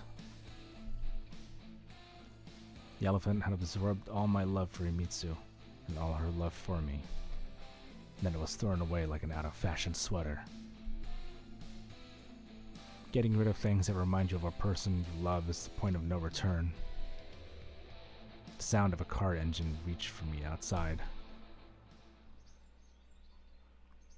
I had no strength left to run, so I walked into the yard, tensed up, and prepared for the worst. My arms were impotently limp, and the last remaining energy leaving me. Ito appeared from around the corner. Not cool, dude. concept of non-living items carry a soul of their own. Ah, gotcha. Ito appeared from around the corner accompanied by a couple goons. I got you now, Nikolai. Where's Himitsu? She doesn't want to see you. Did she say so herself? Yes. I don't know what you did, but in the end, I'm glad that my daughter was able to make the right choice. I warned you more than once. She made her choice, and I made mine. He could be lying, probably was, but the expression of which Mitsu had looked at me out of the window, that unfinished note, that damn pink elephant. Didn't she realize what the consequences would be for me? And if she did she care? It took me too long to realize that I love her. So, here we are. I smirked and closed my eyes. I assume this is the end? I don't like cheap melodrama, Ito said coldly, and quickly drew his pistol from a pocket in his chest. Well, at least tell her. I knew full well that he wouldn't. Tell Himitsu that I wish her happiness. Ito lowered his pistol for a second as a shadow of doubt crossed his mind. Theatrics, even in the face of death. He grimaced in disgust and cocked the gun. But the shot didn't come. I was counting instinctively. 1, 2, 3. To dirty my hands, he said in a squeamish tone and lowered his weapon. This time really is the last one. Run away, run, and don't look back. Try to get as far as possible from me and my daughter, Tokyo, and even Japan if you can. You're still young, you can start over, and in 10 years you won't even remember this conversation. He sighed. Even if Himitsu will never know about this, I don't want her to even imagine that I could be such a monster. Your love didn't work out. That happens too, it's nobody's fault. Where do I go now? Forward. With your head up high, just fight your way through life like you've been doing so far. Don't let one wrong turn become a dead end. Now it was Ryunosuke's turn to be way too pretentious, and I found it funny. I smirked and immediately felt strength returning to me. After all, nothing stopped me from dying whenever. So you'll just let me go like this? I'm sure that's what Himitsu would want. Thank you. I said, unexpectedly, even to myself, passed by them as if in slow motion, walked down the street in the direction of the town. I could try to find Himitsu again. Or I could return to Tokyo. But I clearly realized that this chapter of my life was over. I'd been running a marathon, but I slipped and fell before the finish line. Now I had to make a choice. To keep lying where I was, or resisting all the pain, suffering, stand up and go the rest of the way, receive an honorary certificate, and a sack of rubbish for an award. After all, the life of every person is a race where the goal is under a tombstone with their name on it. All we can choose is whether it's a nameless wooden cross or a fancy stone monument. And I decided not to end my race early. The wind, unusually warm for this season, came down from the mountains and blew against my back, sweeping away the remains of my previous life. Suddenly I felt an unusual lightness, and everything that had happened over the last few weeks left only a feeling of slight sadness, plus my love for Himitsu that didn't go anywhere. It would live there deep inside for the rest of my life and become a story. The story would be forgotten, as there wouldn't be anyone to tell it to convey everything I had felt then. And now another story was beginning for me. A different story,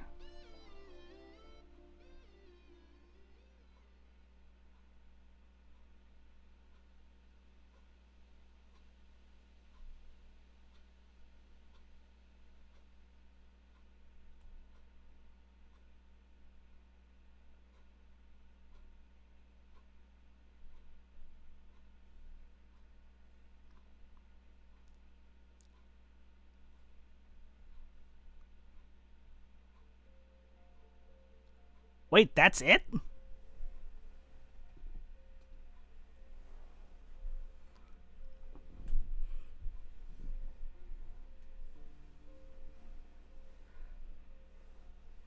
You kidding me? What kind of ending was that?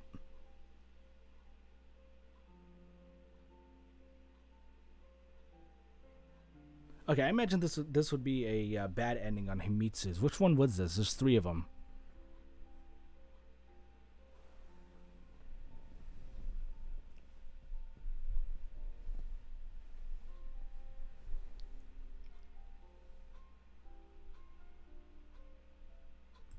Because I know the good ending is that Himitsu and Nikolai actually go back to go to Russia and they stay there. Yeah, for a second I thought he was gonna get shot. Or is that actually another ending where he actually does get killed?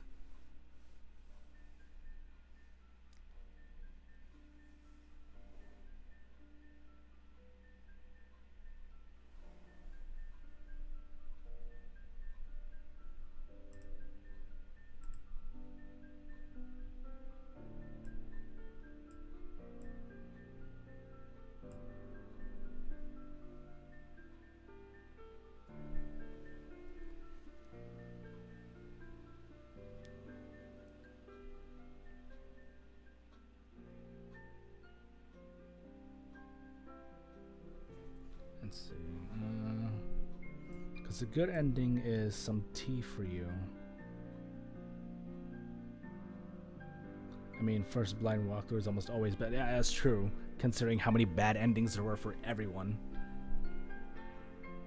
Ellie and Kagome have 2 bad endings. Catherine and Himitsu have 3. I guess under this one, I think this one is with a clean slate.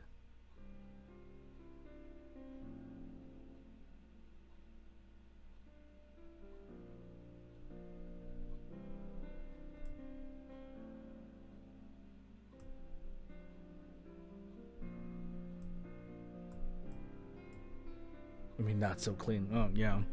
So this one was, yeah, definitely Himitsu's path, but it looks like less than.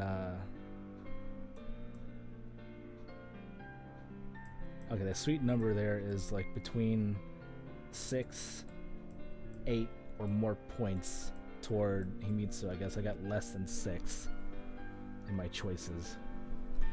If I had over 6, that would have been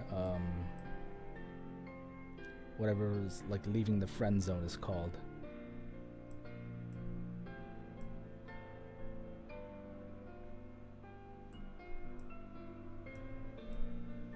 I think it probably would have been more to it if I actually had more than that. Let's still go back and Catherine doesn't want anything to do with me. She's been playing with my feelings from the get-go.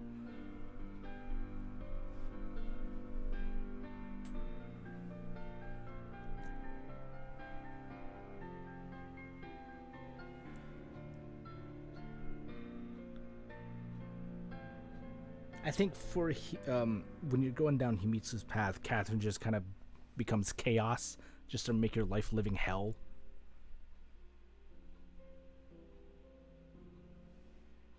So I have no idea how it might turn out if I actually go down Catherine's path. Maybe she might actually be sincere.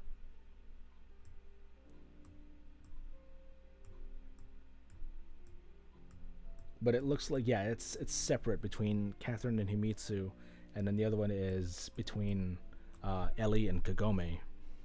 And I thought I was going to end up like going to Kagome, considering that I made choices to kind of like hang out with her. But oh well.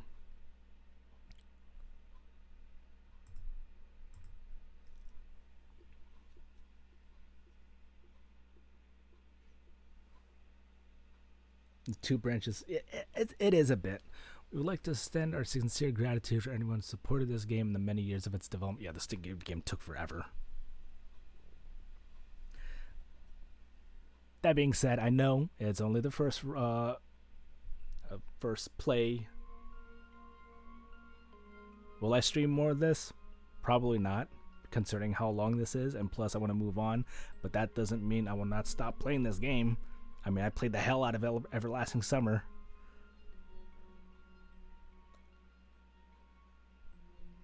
At least it came up before. That is true.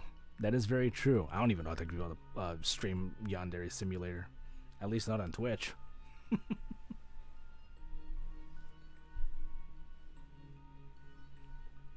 All right, so let's cross off the checks here. We didn't get love, apparently. We didn't get rock and roll either. Did we get money? I don't know. That's still up to debate. 10 years of development and still in shit shape. Really? No, you're locked out of money. That's true. Okay, so we're lost on all three of them.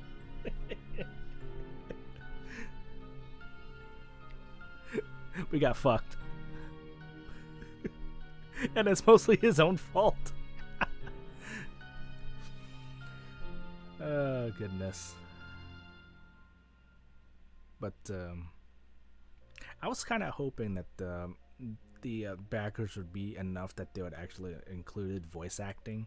I think it got close to it.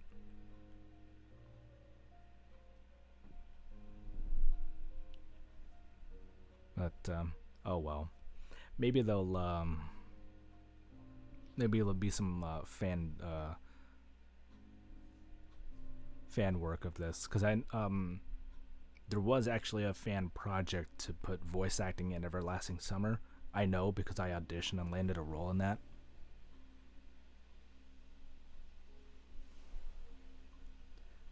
I volunteer for Kyosuke. I could probably be Michael. I don't think I don't know. Nikolai just pissed me off too much. I could probably go for Michael. But yeah, I don't think I don't know. I think that Everlasting Summer just kind of faded into the history. That being said, I actually prefer that one compared to this, but that could change when I go through the other paths. But yeah, I don't know if I mentioned this before, if you guys remember, but yeah, Everlasting Summer, there was a fan project to put voice acting into it, and I auditioned and actually landed the role of the main character.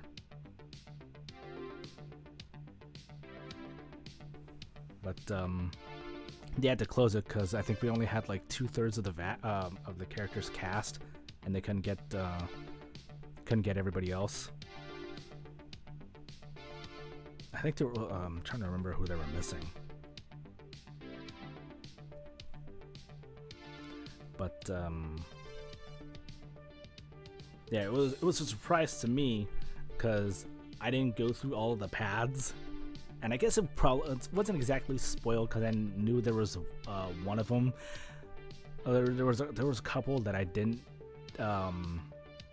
take or didn't do yet, and one of the lines for the audition was of that path, and it's spoiler alert. The main character Semyon finds out he's kind of in a time loop, and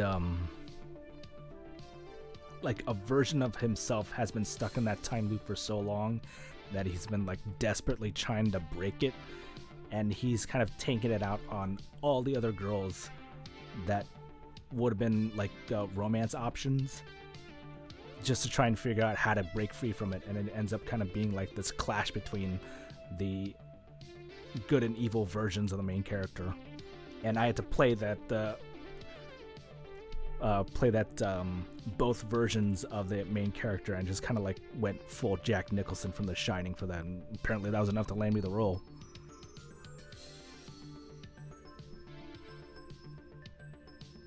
Like, so yeah, it's weird. You just like, you start off as a neat, kind of in his like his late 20s, mid 30s, and he gets jumped back into the 80s where he's in this like this Russian summer camp. Love to see where I go in Katawa Shoujo. Well, considering that you've done one path that I would have gone, I guess I'd probably go.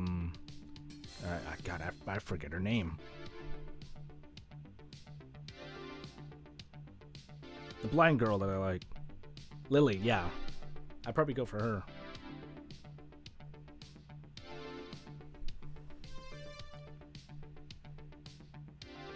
Yeah, you can have Hanako.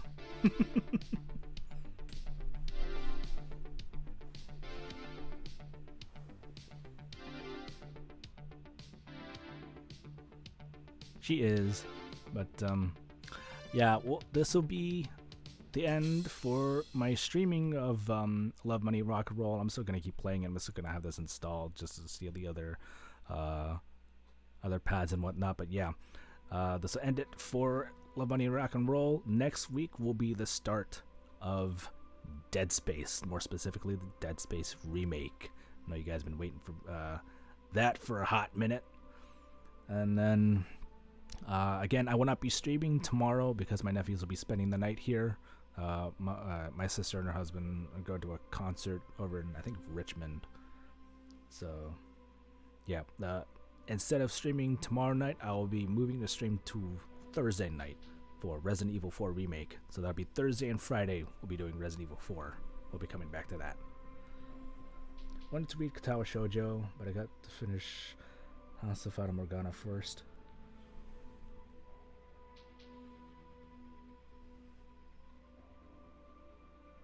It is. It's pretty good. Mike streamed a Let's Read of Katawa Shoujo a couple weeks ago, and he did Hanako's Path, and got the good ending.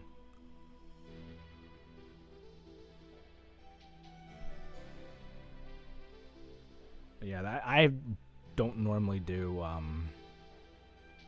visual novels.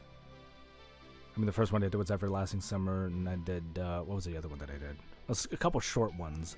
And then the next big one that I ended up doing was Doki Doki Literature Club on Mike's recommendation. And look how that turned out.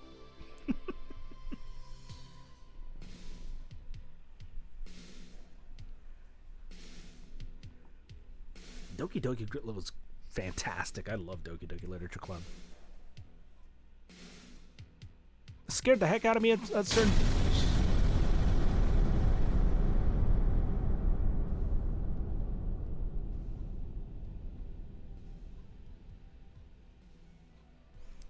Right as I said, scared the heck out of me.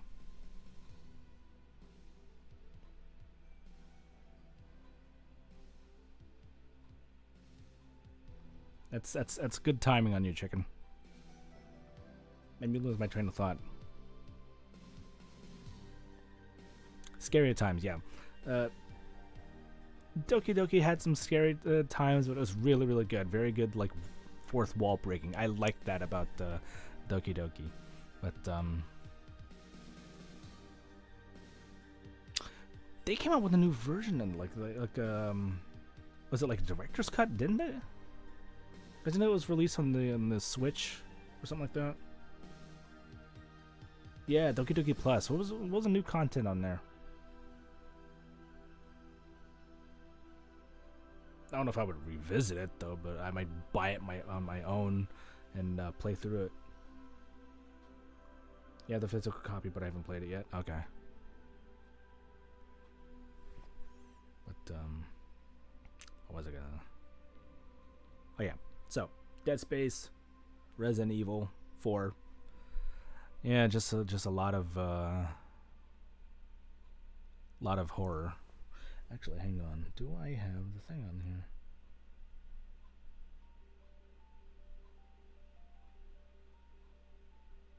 No, I don't. I just have the Resident Evil heart rate monitor on here. I didn't add the Dead Space one yet. So I'll have to add that later. But, let's see. Yeah, Dead Space is going to be one playthrough. However, Resident Evil is going to be 2 playthroughs. Because, I do that with most of them, not all of them. Usually the remakes. We're going to do, I'm already doing the hardcore first time run. I think the next one will be, Next one is going to be professional. I will do a professional run with the bonus content that you get from like deluxe stuff and all that. So yeah, 2 runs of Resident Evil 4, and then we'll be doing, we'll be spinning for our next game, whatever that is. I do have the wheel updated. I don't know if I mentioned that before. There's a nice little refresher of what's on there.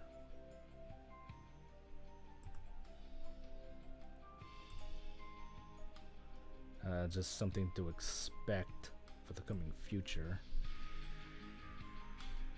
Let's see, we've got Control, Bioshock 2, Retro Knights N64, which is a revisit of Neon Genesis Evangelion.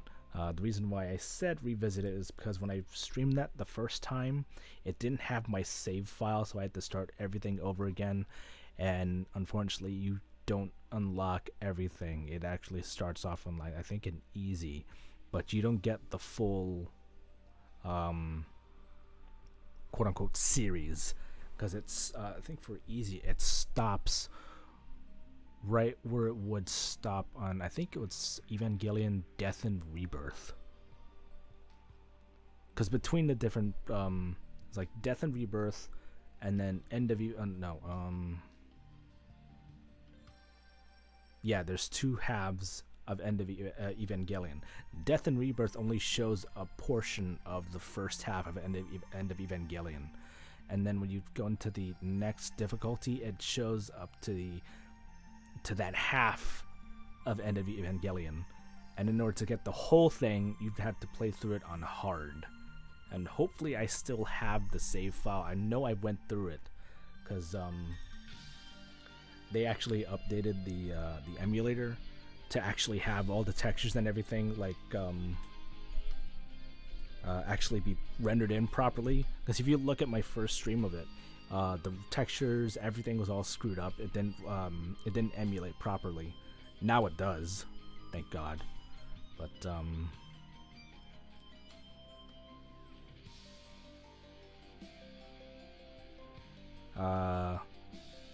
yeah, and so my revisit is going hopefully the entire experience properly emulated, so you actually get to see how the game is supposed to be, and you get to see all of Third Impact in all its glory at the N64 music font. That is the same. Fun fact: it's the same music font used for Super Mario 64. So just imagine that.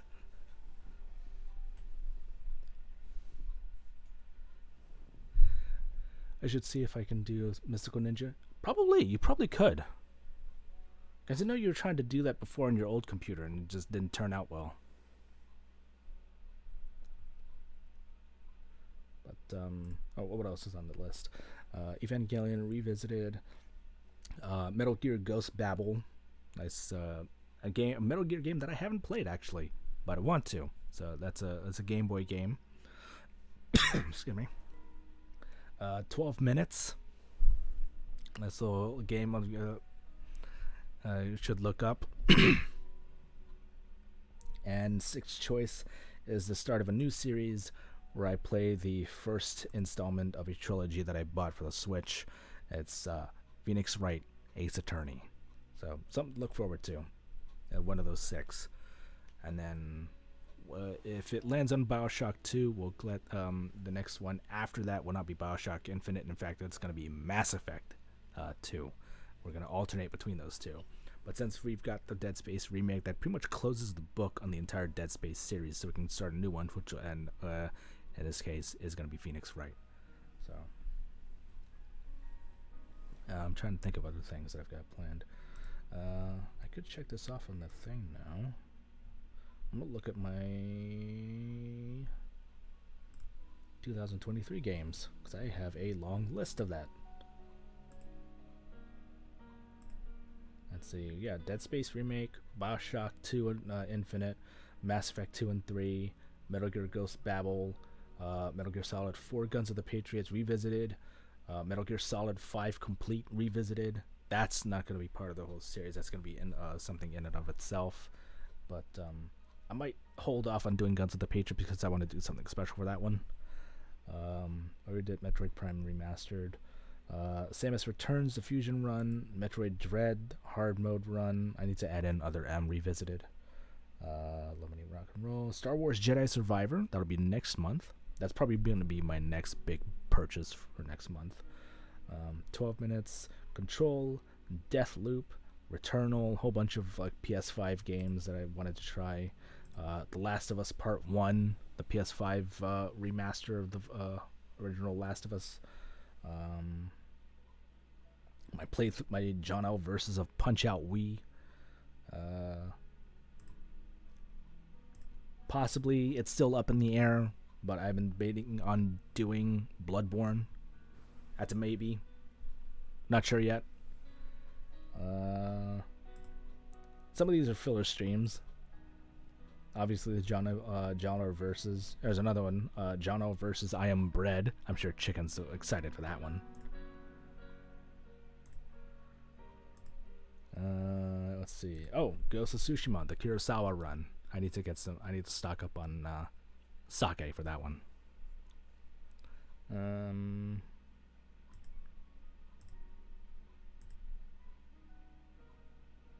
What else have we got here? Oh yeah, LWE Season 3. I actually do need to start working on that, getting prep for that done. I've done no prep for that yet, but I gotta start rebuilding everything for the PC.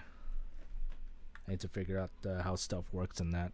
I do have the game installed and all that stuff. I just need to sit down and put the time into it.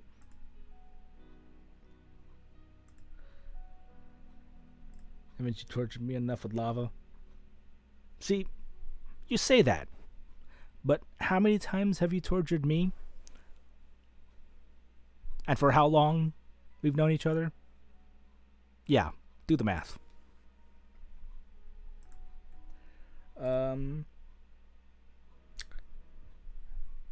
Given the current state of my internet, I did a test earlier. We're 2 for 2, albeit there was a little bit of a dip, but it was nowhere near as bad as it used to be. So if my internet is fine tomorrow, I'm going to check it tomorrow night, see how it holds up. If it does hold up, if it even dips just a little bit, but it's still a passable speed, I will bring up I will start Resident Evil 4 at my usual time again at 11 rather than 12, and just kind of push through the dips. Hopefully it won't do a full disconnect, but yeah, the reason I haven't done any Friday free plays since, one, obviously the internet won't hold up if it keeps dipping like that, and two, we've had a special that we've been planning to do, which is myself, Chicken, Mike, and Batquin getting together to play co-op of Halo 3. And then after that, then we'll bring back Friday free plays. Then Batquin's got a plan to do a co-op that he wanted to do of him and me playing Brutal Doom. You have to set that up. I gotta get my Starfleet uniform for my Star Trek specials. Yeah, can't wait to see that. Wait, which one are you going? You going Next Generation uniform, or I am not doing H-Doom. Nor would he. At least not for Twitch. Maybe a Discord stream. But what else do I have here? Doom Eternal, Ancient Gods Part 2. Yeah, we need to get on that. And a couple Star Wars games that I got from Batquin's 100 game giveaway stream that he did a while back. I got a couple Star Wars games. Star Wars Starfighter, X-Wing vs. TIE Fighter. That's another series, actually 2 series I'm actually going to be doing once we finish Mass Effect and Bioshock. 2 series that I've got planned, which is Knights of the Old Republic and The Force Unleashed. So that's in the future. What else we got here? Another one-shot filler stream, Trombone Champ. I might do one stream of just like the built-in the games that are included in the base game, and then another stream of custom-made songs for Trombone Champ, because there's a bunch in there. that I found. Yes, One Wing Angel among one of them that I want to do.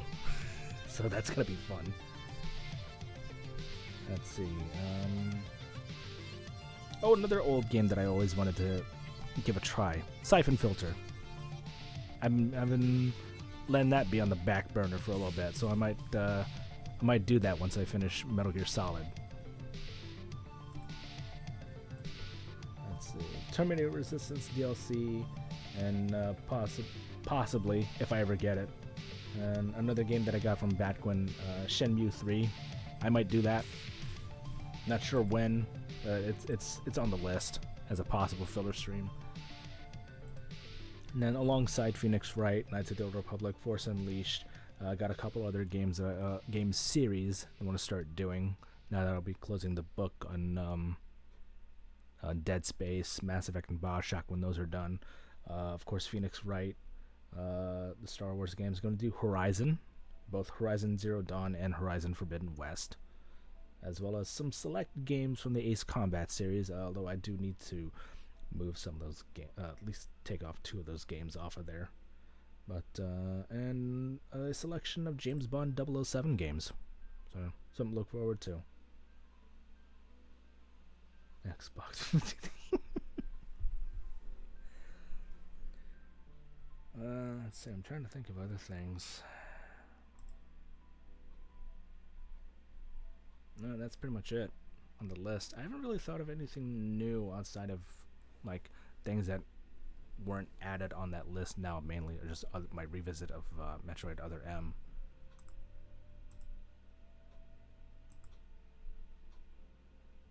I keep talking about how I wanted to do like a multi what do you call it?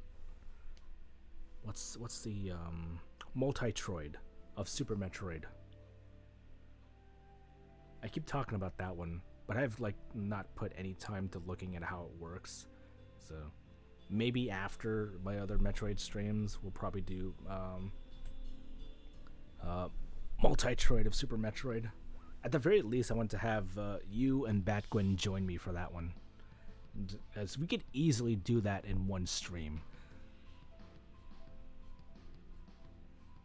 Because it will not take long, because everybody can go in like different directions and complete different areas. Because it's not like I'm gonna put it on the randomizer. That would be doing that'd be a bit much. No, it's just gonna be base game, just multi-streamed or multi-played. But yeah, I didn't add that on the list because I didn't really figure out how to do it yet.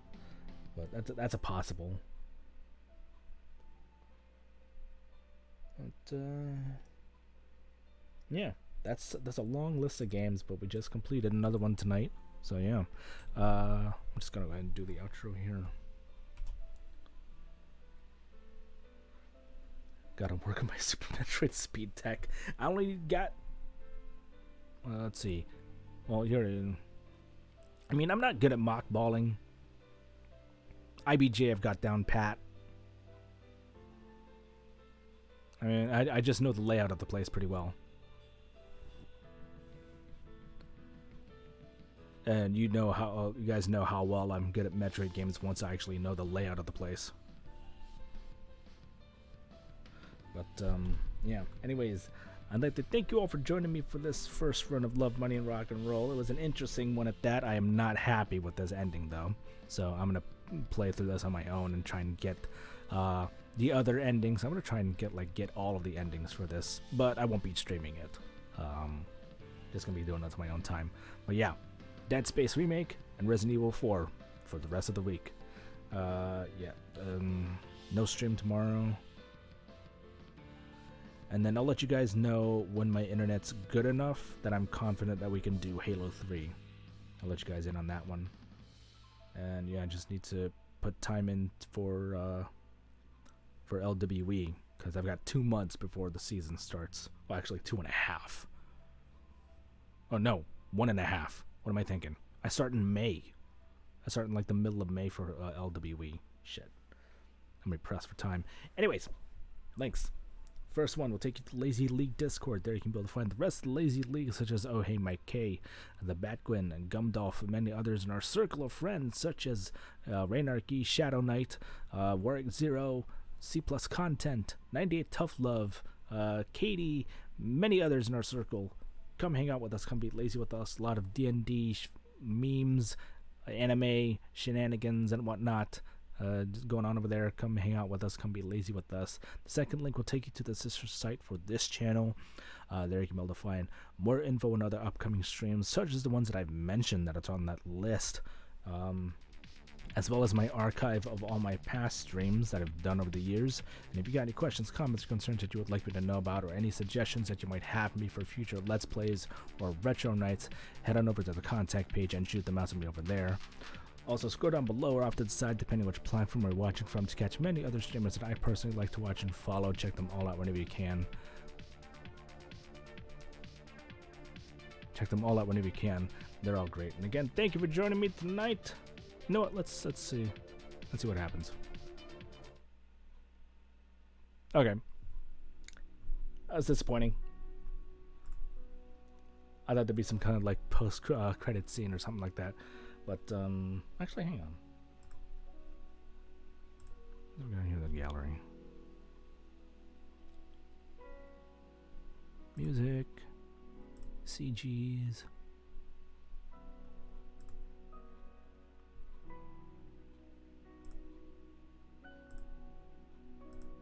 Oh, you get options here. Neat. Ellie.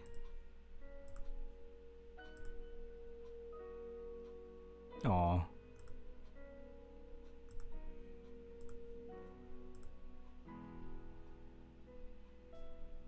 The first met Kagome.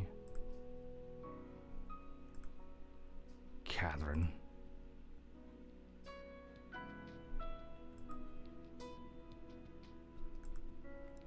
Oh, this one I like. I like this one of Ellie.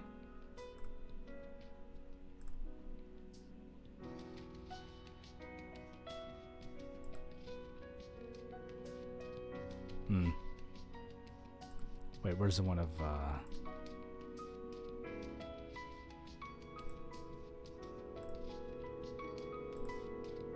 Oh, here we go.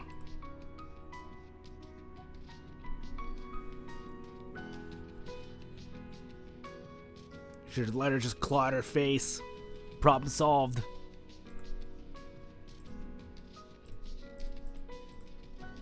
Oh well. Anyways, yeah. Thank you all for joining me tonight. I'll catch you guys on Thursday for more Resident Evil 4 remake. Until then, take care. Love and hype. Life is disappointing. We did not get love, nor money, nor rock and roll. Sorry, Nick. Your life sucked. And it's also mostly your fault. Y'all have a good night, everyone.